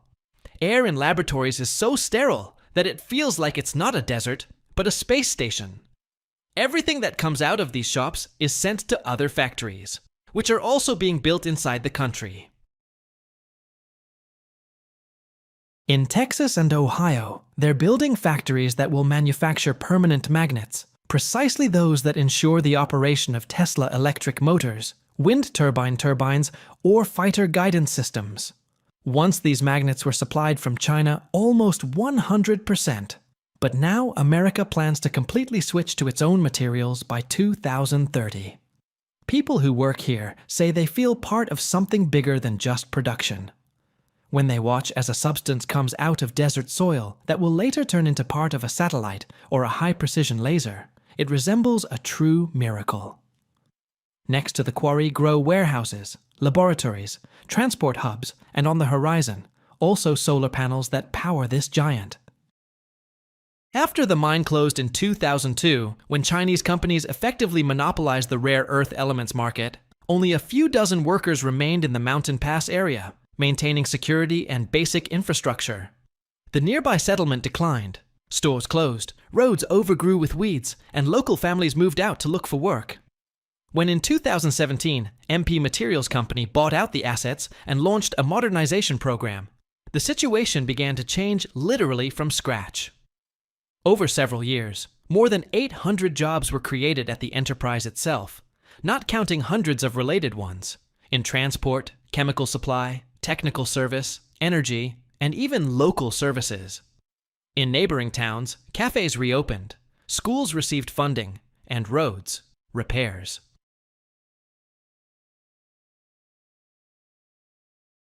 Besides direct vacancies, MP Materials launched a professional training program, cooperating with local colleges. Graduates of technical specialties can now do internships right at the modern processing plant, where they learn to work with automated lines, flotators, hydrocyclones, and chemical separation systems. Interestingly, jobs here are very diverse, from geologists, chemical engineers, process operators, to programmers and data analysts who control plant operations through digital panels. Each shift means tens of thousands of parameters read by sensors in real time. In a broader sense, the revival of Mountain Pass has become a symbol of the return of American manufacturing, which for decades was exported abroad. Against the background of political statements about reshoring and strengthening the internal supply chain, this project is often cited as proof that even in the desert, you can create a modern, profitable, and stable industry. Your smartphone weighs 5 pounds and holds a charge for 30 minutes. Your laptop's chained to the wall because the battery dies in 20 minutes. Electric cars don't exist. The battery would weigh more than the entire car and only go 50 miles. Cordless power tools, wireless headphones, anything portable, just impossible. All because we never figured out how to mine and refine one soft, silvery metal that stores more energy per pound than any other practical battery chemistry. Without this metal, we'd still be stuck with 70s technology. Nickel-cadmium batteries that weigh 10 times more, last 10 times less, and leak toxic heavy metals. Your phone would need a brick-sized battery. Today, we're going inside a facility in Nevada, where this metal is extracted from ancient underground brine. And I'll show you what properties make it irreplaceable and what the world looks like if we have to use something else. The Albemarle lithium facility at Silver Peak, Nevada, sits in a desert valley 190 miles northwest of Las Vegas and has been producing lithium continuously since 1966. 10,000 feet beneath the surface lies a massive geothermal brine reservoir containing dissolved lithium chloride that's been concentrating for millions of years. The facility pumps this brine and processes 6,000 tons of lithium carbonate annually. If lithium had never been discovered, All batteries would use nickel-cadmium or lead-acid chemistry. A lithium-ion battery stores 160 watt-hours per kilogram. Nickel-cadmium stores 40. Lead-acid just 30. To match a modern iPhone battery, you'd need 2.5 pounds of nickel-cadmium instead of 2 ounces. The phone becomes a brick. Mobile computing doesn't exist. The first stage pumps geothermal brine from wells drilled 10,000 feet deep. This brine comes up at 200 degrees Fahrenheit, carrying 300 parts per million of dissolved lithium, along with sodium, potassium, and magnesium. The brine flows into massive evaporation ponds, covering thousands of acres, where the Nevada sun and desert wind do the work. Over 12 to 18 months, the water evaporates, and lithium concentration increases from 300 to 6,000 parts per million. This creates lithium's first critical property. Extreme reactivity makes it the lightest metal that can store electrical charge. Lithium atoms give up electrons more easily than any other practical metal, exactly what you need in a battery anode. Without this, you'd need heavier metals like nickel or cadmium, which means heavier batteries for the same energy. After evaporation, the concentrated brine moves to a chemical plant where it's treated with sodium carbonate to precipitate lithium carbonate as a white powder. This powder is washed, filtered, and dried to 99.5% purity. Lithium carbonate looks like fine white sand, ready to ship to battery manufacturers. Lithium's voltage characteristics become critical here. A lithium-ion cell operates at 3.7 volts. Nickel-cadmium runs at 1.2 volts. To match lithium's voltage, you'd need 3 times as many nickel-cadmium cells wired in series, tripling the weight and complexity. A 6-cell lithium laptop battery would require 18 nickel-cadmium cells. A 1-pound battery pack would weigh 7 pounds, making laptops impossible to carry. Lithium carbonate gets shipped to battery manufacturers, where it's processed into lithium metal or lithium compounds for battery cathodes and anodes. Modern lithium-ion batteries use lithium cobalt oxide or lithium iron phosphate for the cathode and graphite with embedded lithium for the anode. During charging, lithium ions move from the cathode to the anode through the electrolyte. During discharge, they move back, generating current. This reversible movement creates unmatched energy density. A lithium-ion battery handles 1,000 cycles while retaining 80% capacity. Nickel-cadmium manages 500 cycles. Lead-acid gets 300. Without lithium, devices need battery replacement twice as often, generating toxic waste because nickel-cadmium contains poisonous cadmium and lead-acid contains brain-damaging lead. Battery manufacturers shape lithium electrodes into thin sheets and stack them with separators, creating battery cells. Multiple cells connect to form packs for phones, laptops, cars, and tools. Each application demands specific energy density and safety features, but all depend on lithium's unique properties. Lithium's power-to-weight ratio is revolutionary. The Tesla Model 3 has a battery pack weighing 1,000 pounds that stores 75 kilowatt-hours, delivering 300 miles of range. With nickel-cadmium, you'd need 6,000 pounds of batteries to match that energy, but the car weighs only 3,500 pounds total. The battery weighs more than the car. You can't build a practical electric vehicle. Tesla doesn't exist. Electric cars remain a failed experiment from the early 1900s.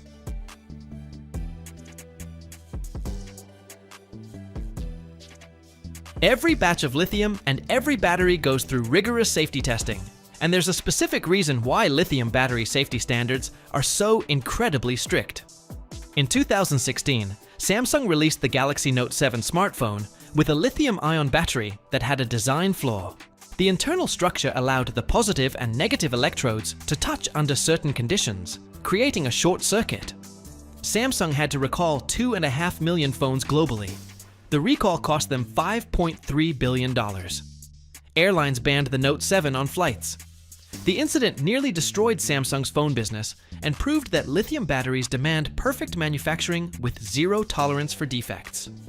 Today, every lithium battery undergoes crush testing, puncture testing, thermal cycling between -40 and 150 degrees Fahrenheit, overcharging, and internal short-circuit simulation. The rejection rate for lithium battery cells is around 8%.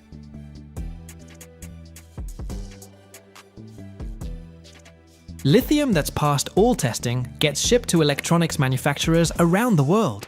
The Silver Peak facility produces 6,000 tons annually, but global production is roughly 400,000 tons because demand is massive. Without lithium, portable electronics barely exist. Your phone stays plugged into the wall, like it's the 80s. Laptops are 20-pound luggables with 30-minute battery life. Wireless earbuds, cordless drills, e-bikes, drones, portable medical devices, none of it exists. Anything portable and electronic requires a gas generator or an extension cord. Electric vehicles are impossible.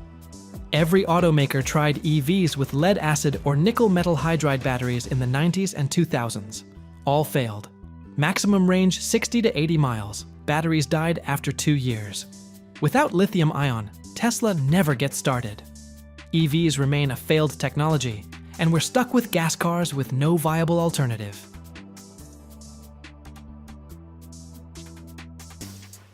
Renewable energy storage doesn't work at practical scale. Solar and wind need massive batteries to store energy when the sun doesn't shine or the wind doesn't blow. Without lithium, these systems would be warehouses full of lead-acid batteries weighing 50 times more, costing 10 times more, needing replacement every 3 years. Grid-scale energy storage is economically impossible. Renewable energy remains tiny because it's too unreliable without storage. Without this lightweight, high-voltage metal, we're stuck in a world where electronics stay plugged into outlets, portable devices don't exist, electric cars are impossible, and renewable energy can't replace fossil fuels. You've seen how brine containing 300 parts per million lithium concentrates through evaporation to 6,000 parts per million. How chemical processing creates 99.5% pure lithium carbonate. How lithium's properties create batteries with 4 times the energy density of alternatives. And why the Galaxy Note 7 proved that lithium production demands absolute precision. If this hooked you, subscribe for more content making modern life possible. Thanks for watching. In a world where every second counts, water produces over 50% of all clean energy on the planet. But have you ever wondered what price nature pays for this power? To build one hydroelectric plant, you need more concrete than for 10 skyscrapers. And the river has to be stopped. Its flow gets diverted into a tunnel. The riverbed gets dried out, and a foundation is poured that can withstand the pressure of thousands of tons of water. But behind every such structure lies not just engineering, but also mystery. By the end of this video, you'll discover how water becomes electricity that powers entire cities, and what dangerous price humanity pays for controlling a river. A hydroelectric power plant is where water transforms into electricity. The river's flow gets directed through turbines that spin and generate electrical power. It's a clean energy source with zero carbon emissions, and it works 24/7. But to make this possible, you need to build a dam, a massive structure that holds back the river, creates a reservoir, and controls water flow. The first and most crucial stage of hydroelectric plant construction is site selection. Engineers carefully study the terrain, geology, and hydrology of the region, looking for a narrow section of river with solid, stable banks. The ideal option is a natural gorge between mountains, where water already has significant elevation drop. This reduces the amount of earthwork needed and ensures powerful water pressure on the turbines. At the same time, it's important to have populated areas nearby that need a stable electricity source. The closer to the consumer, the lower the transmission losses. Such location also simplifies construction logistics, material delivery, equipment operation, worker housing. Site selection is a balance between natural conditions, technical capabilities, and human needs. This is where the foundation of future energy infrastructure gets laid. Before starting hydroelectric plant construction, you need to tame the river itself. Its flow gets temporarily redirected into a specially created bypass channel, or tunnel that's built alongside the future dam. This is a complex engineering operation that allows drying out the section where the main structure will be built. Working in the dry is critically important. Concrete work, rebar installation, and foundation work are impossible underwater. Such a river bypass can function for several months or even years while construction continues. After completing the main work, water gets returned to its new channel, now through turbines that start producing electricity. Once the river is diverted, builders move on to preparing the base, the foundation of the future dam. First, they carefully level the ground, remove unstable rock formations, compact the soil, and reinforce it with special materials. Then, concreting begins. They pour thousands of cubic meters of reinforced concrete, layer by layer, creating a monolithic structure. This foundation must be incredibly strong. It withstands not only the massive water pressure, but also possible earthquakes, seasonal water level fluctuations, and decades of operation. A mistake at this stage means disaster risk, so quality control here is maximum. They use laser levels, geodetic sensors, and every batch of concrete undergoes laboratory testing. From this very foundation grows the giant wall that changes the landscape and energy map of the region. The type of construction depends on local terrain and river characteristics. If the banks are solid and located close to each other, they choose an arch dam that transfers water pressure to the side rocks. If the river is wide and the terrain is flat, they build a gravity wall that holds back water with its own weight. In any case, it's a gigantic structure. Height can reach 984 feet, and length can span several hundred yards. For its construction, they use tens of thousands of tons of concrete, delivered by conveyors, mixers, and sometimes even cable cars. Work continues for years, often non-stop, day and night. Hundreds of people work on site: concrete workers, welders, surveyors, installers.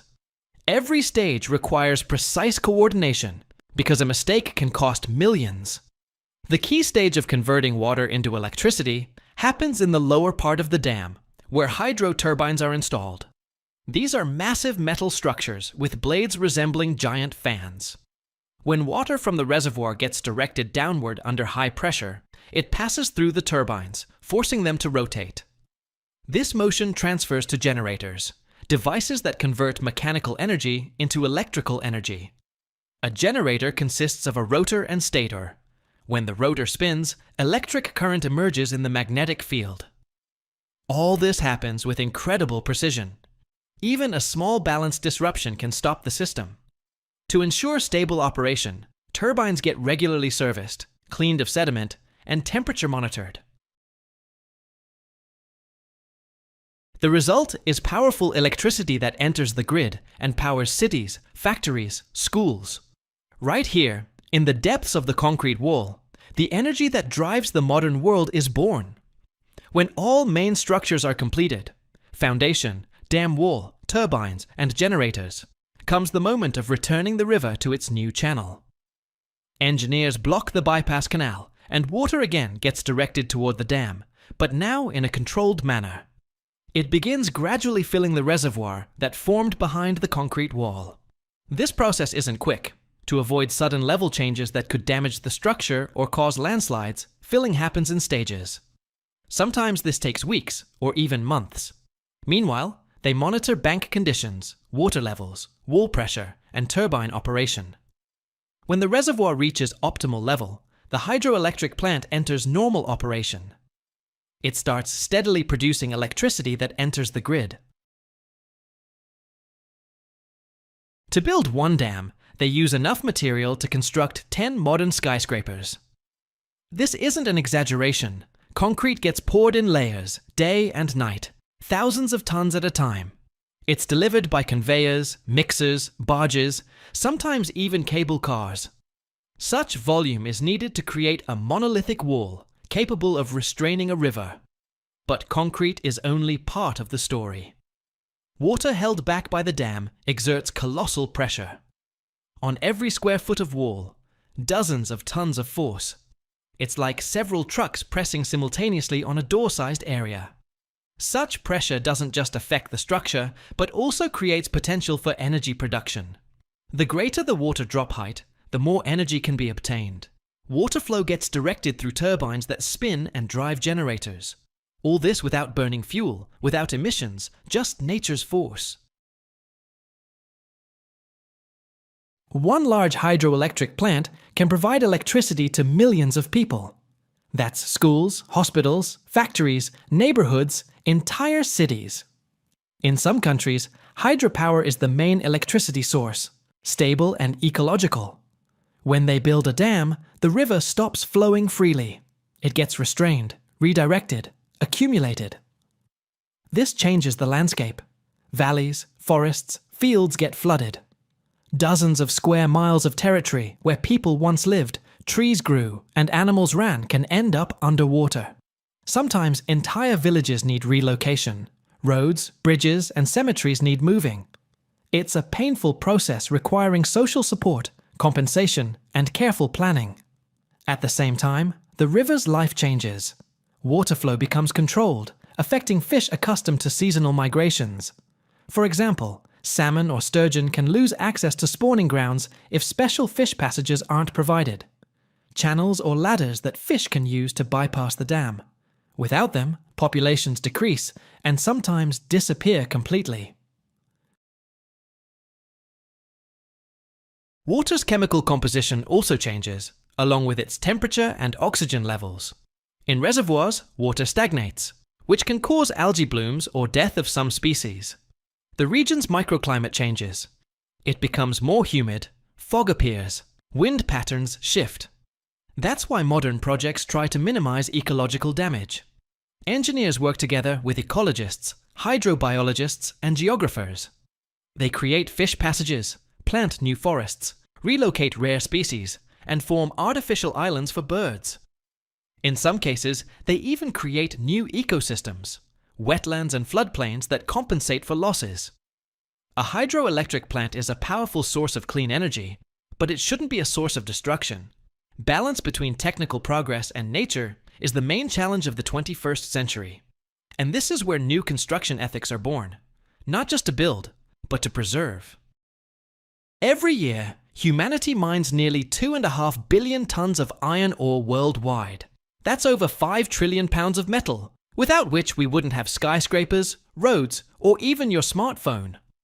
Iron drives civilization, but few people know where it truly comes from. Because every piece of this metal isn't just ore from a quarry, it's actually a fragment of an ancient star's explosion. And today, you're going to learn something most people don't even suspect. Stick around till the end. There's a hidden answer there that will completely change how you think about iron. The global iron production is an incredibly massive process that drives industrial development and shapes the modern world. Every year, the world extracts nearly 2.5 billion tons of iron ore, or more than 5 trillion pounds. This ore is the primary raw material for steel, without which we couldn't imagine building skyscrapers, cars, bridges, or even modern machinery. The leading iron ore producers are China, Australia, and Brazil. Australia, for example, mines more than 900 million tons per year, which is roughly 2 trillion pounds, making it the world's largest ore exporter. China, while producing significant amounts of its own ore, is also its biggest consumer, using nearly 1,200 million tons annually for steel production. Iron ore mining involves massive quarries where giant trucks haul hundreds of tons of ore in a single trip. For example, one modern Australian mining truck can carry over 400 tons of ore at once. That's equivalent to the weight of more than 270 average cars. The global iron industry keeps pushing forward. Thanks to innovations in extraction technology and reduced energy consumption, production is becoming more efficient and environmentally friendly. Take the United States, for instance. They're implementing new systems to cut carbon emissions in steelmaking, gradually transforming traditional approaches to the industry. Iron demand is skyrocketing worldwide, especially in developing nations where they're building roads, railways, and massive infrastructure projects at breakneck speed. Simply put, iron is the real engine driving global development, and its production is a powerful indicator of economic strength. The iron we pull from the Earth's crust has cosmic origins. It was formed in the distant past, long before our planet even existed. Most of the iron in the universe was born in the hearts of ancient stars through processes called nuclear fusion. When a massive star reached the end of its life cycle, it exploded as a supernova, blasting heavy elements, including iron, out into space. This cosmic dust and gas gradually came together over time, forming molecular clouds that eventually compressed into protoplanetary disks. Earth's iron is what remains of these ancient stellar explosions, preserved and woven into the very fabric of our planet. That's why iron is one of the most abundant metals on Earth. During Earth's formation, over 4.5 billion years ago, the early planet was molten due to intense gravitational compression and frequent meteorite impacts. During this period, heavier elements, including iron, sank towards the center, forming the planet's core. Today, it makes up roughly 1/3 of Earth's total mass, and that's exactly why our planet has its unique magnetic field. The iron core powers this protective shield.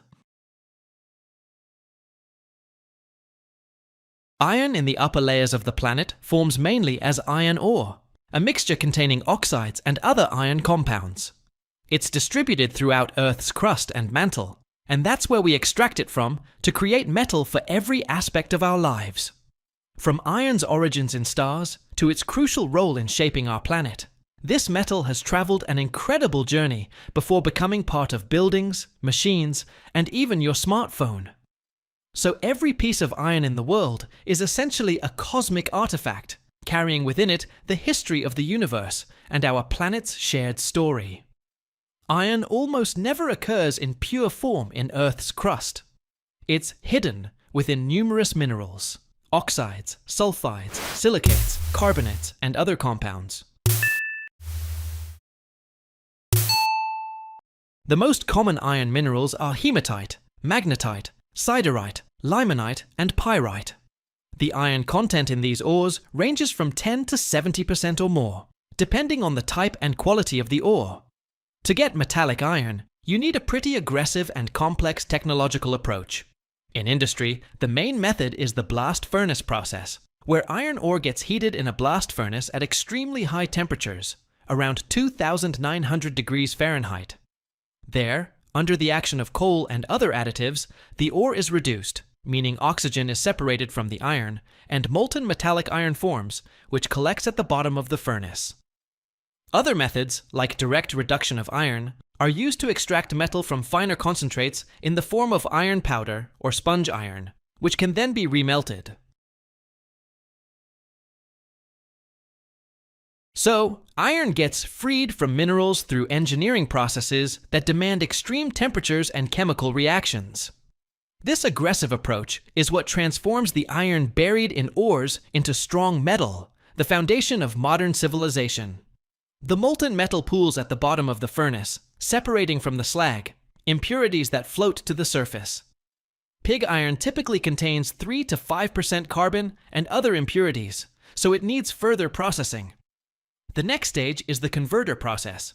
Here, molten pig iron from the blast furnace gets transported to an oxygen converter, where a jet of oxygen further oxidizes excess impurities and carbon. The result is steel with controlled carbon content, maximum 2%, depending on the steel grade. The molten steel then moves to the casting lines. This is where slabs are formed, massive flat ingots ranging from about 6 to 12 inches thick and up to several feet wide. A single slab can weigh dozens of tons. These slabs are an intermediate product that's then sent to rolling mills, where they're transformed into flat sheets, strips, or other profiles for future use in manufacturing structures, automobiles, construction rebar, and many other products. It's important to note that this entire technological chain requires high energy intensity and precise control of parameters, temperature, chemical composition, and processing time.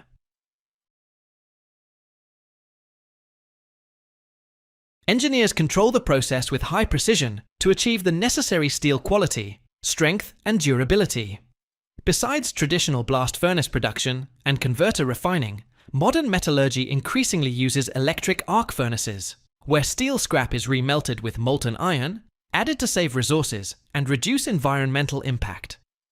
The process starts with loading steel scrap into the furnace, pieces of metal, production waste, or old metal products. To improve steel quality and optimize melting, iron particles or iron concentrates are sometimes added to the scrap metal. After loading, the electrodes lower until they make contact with or get close to the scrap, and current flows through them. An electric arc forms between the electrodes and the charge, reaching temperatures up to 6,300 degrees Fahrenheit. Heating the charge under the arc's influence causes the scrap metal to melt rapidly. The molten steel forms a pool of liquid metal that mixes intensively thanks to electrodynamic vibrations and natural convection. This ensures uniform heating and metal composition. To purify the molten steel from unwanted impurities, oxygen is introduced into the furnace through special tuyeres. The oxygen oxidizes carbon, sulfur, phosphorus, and other harmful elements, forming slag that's easily removed.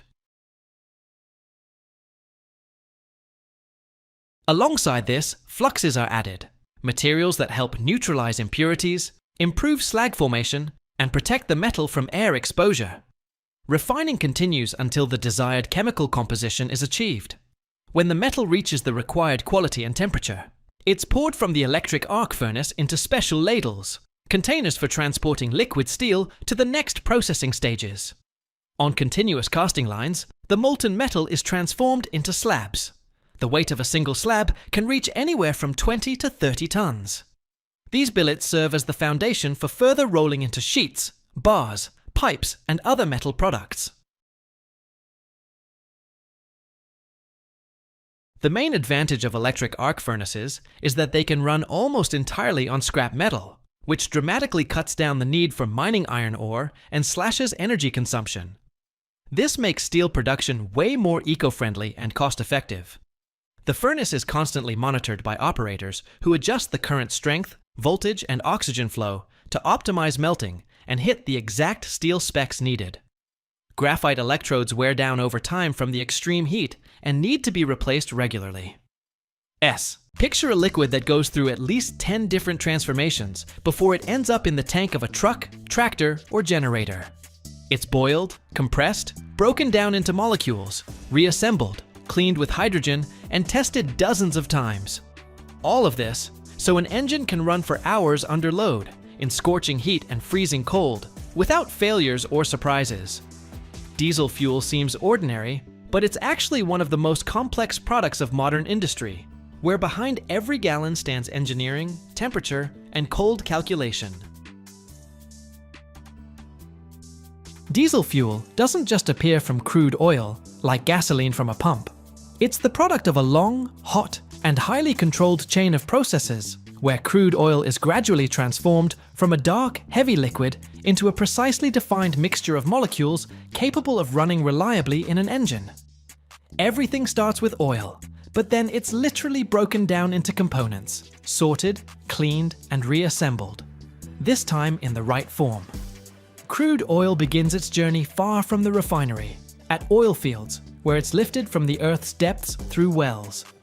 Along with the oil, water, gas, sand, and small rock particles come to the surface. So right at the extraction site, it's partially settled and the largest impurities are separated out. Once it's out of the ground, the oil hits the road. Most of the time, that means pipelines, continuously pumping millions of tons of liquid across hundreds, even thousands of miles. Where there are no pipes, tankers or rail cars take over. Either way, by the time the oil reaches the refinery, it's still far from ready. Before processing can begin, the crude has to be prepped. It almost always contains water, dissolved salts, and solid particles. Leave those in, and they'll wreck the equipment fast. Salts cause corrosion, water messes with stable heating, and solids wear down pumps and pipes. So the oil gets heated and run through desalting and dehydration units.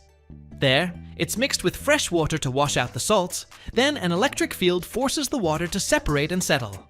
After that, the crude is much cleaner, and a lot safer for what comes next.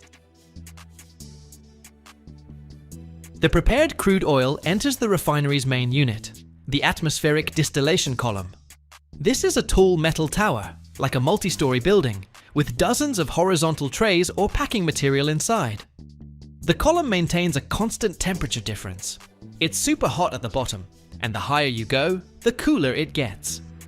The oil is first heated intensely in furnaces, usually to around 660 degrees Fahrenheit, and then injected into the middle of the column in this hot state.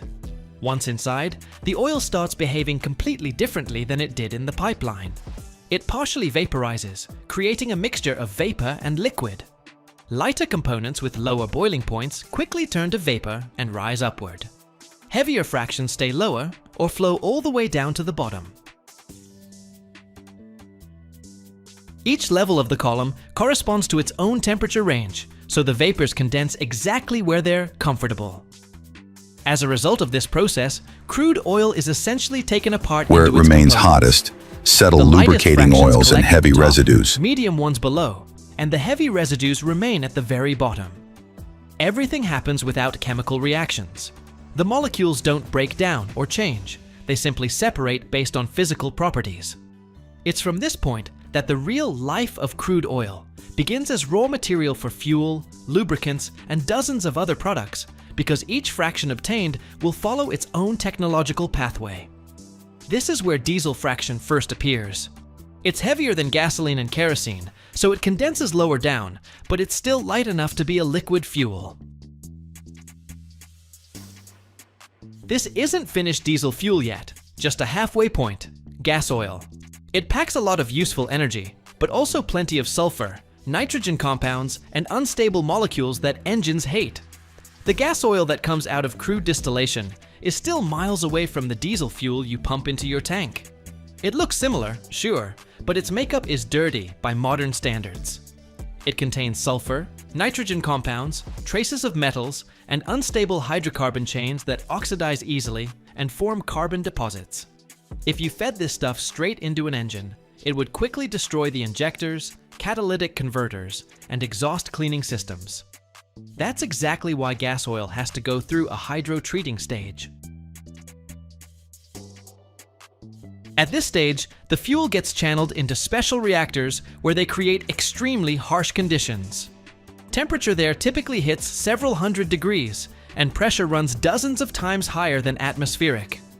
Hydrogen gets fed into the gas oil, and this mixture passes through a catalyst bed.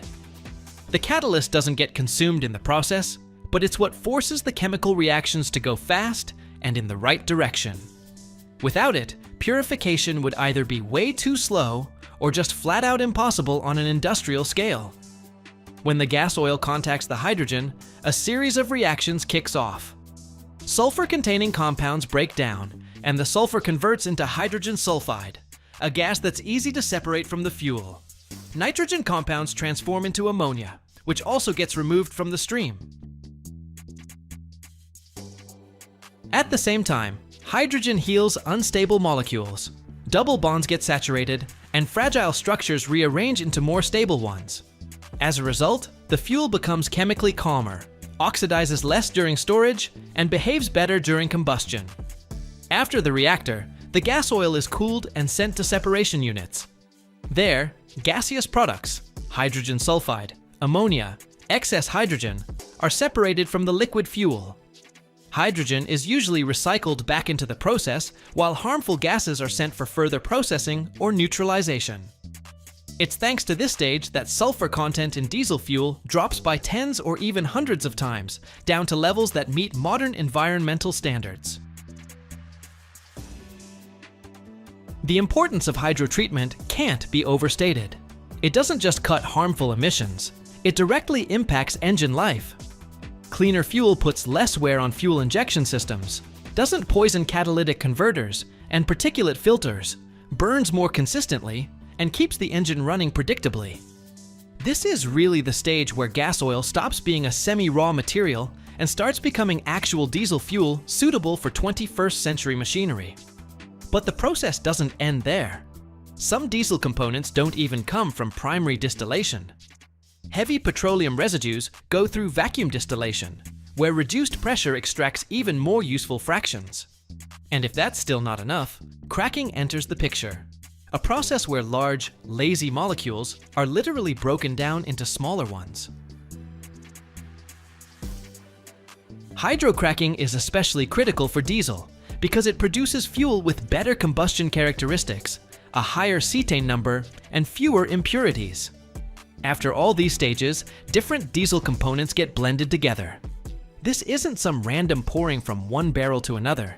It's precise recipe-based mixing. Engineers dial in the proportions so the fuel meets standards. Good ignition, no thickening in the cold, minimal smoke, and no damage to the fuel system. At this stage, they add additives, tiny amounts, but with big impact. They improve lubrication properties, protect against corrosion, reduce foaming, and help the engine start up in winter. Seasonality is a whole different story. Summer diesel is thicker and more stable in warm temperatures. Winter diesel undergoes additional processing. Components that could crystallize in the cold are removed or modified. Otherwise, at 14 degrees Fahrenheit, the fuel starts turning into a cloudy sludge that clogs the filters. For extremely cold regions, they make Arctic diesel, lighter, pricier, and way more complex to produce.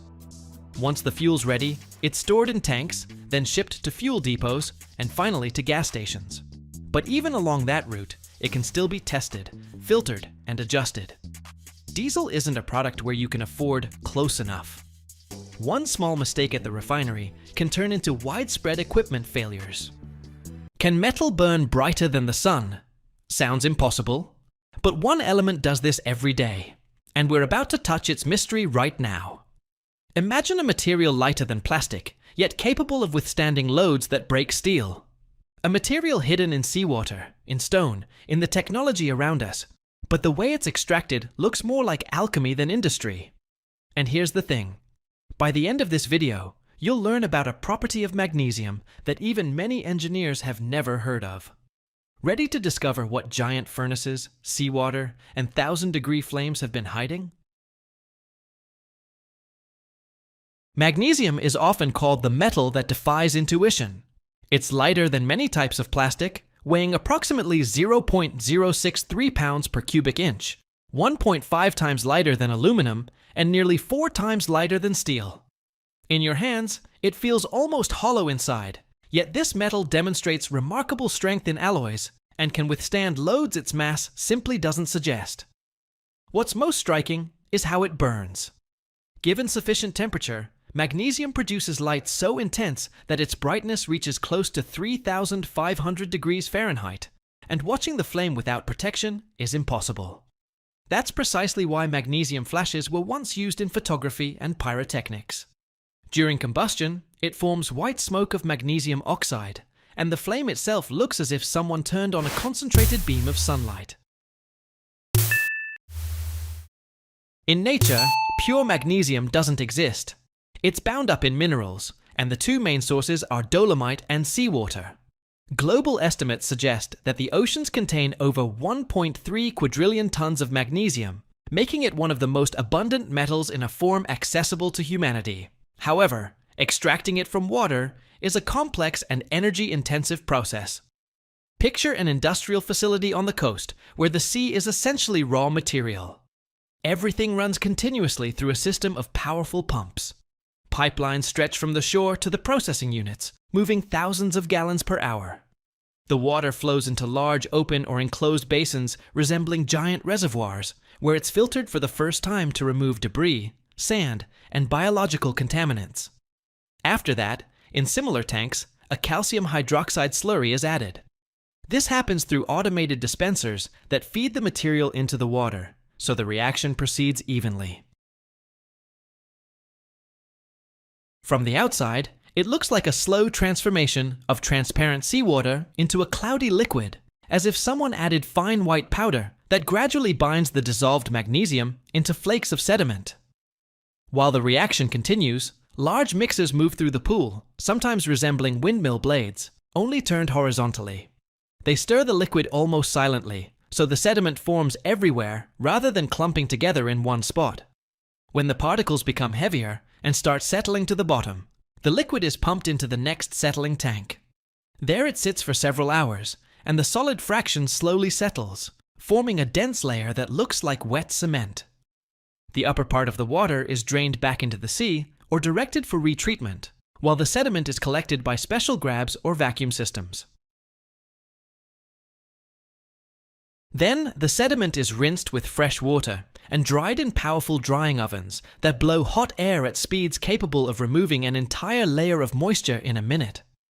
When the mass becomes brittle, it's moved to roasting furnaces. Inside, temperatures exceed 1,380 degrees Fahrenheit, and the material gradually transforms into magnesium oxide. From the outside, it looks like an endless white ribbon of powder, being fed by conveyor into the scorching chambers and emerging with a completely different structure. The final stage is electrolysis. The oxide enters sealed high-temperature chambers where it's mixed with salt flux. This happens either in smelting vats or in special crucibles, where the material gradually transforms into a thick, molten mass.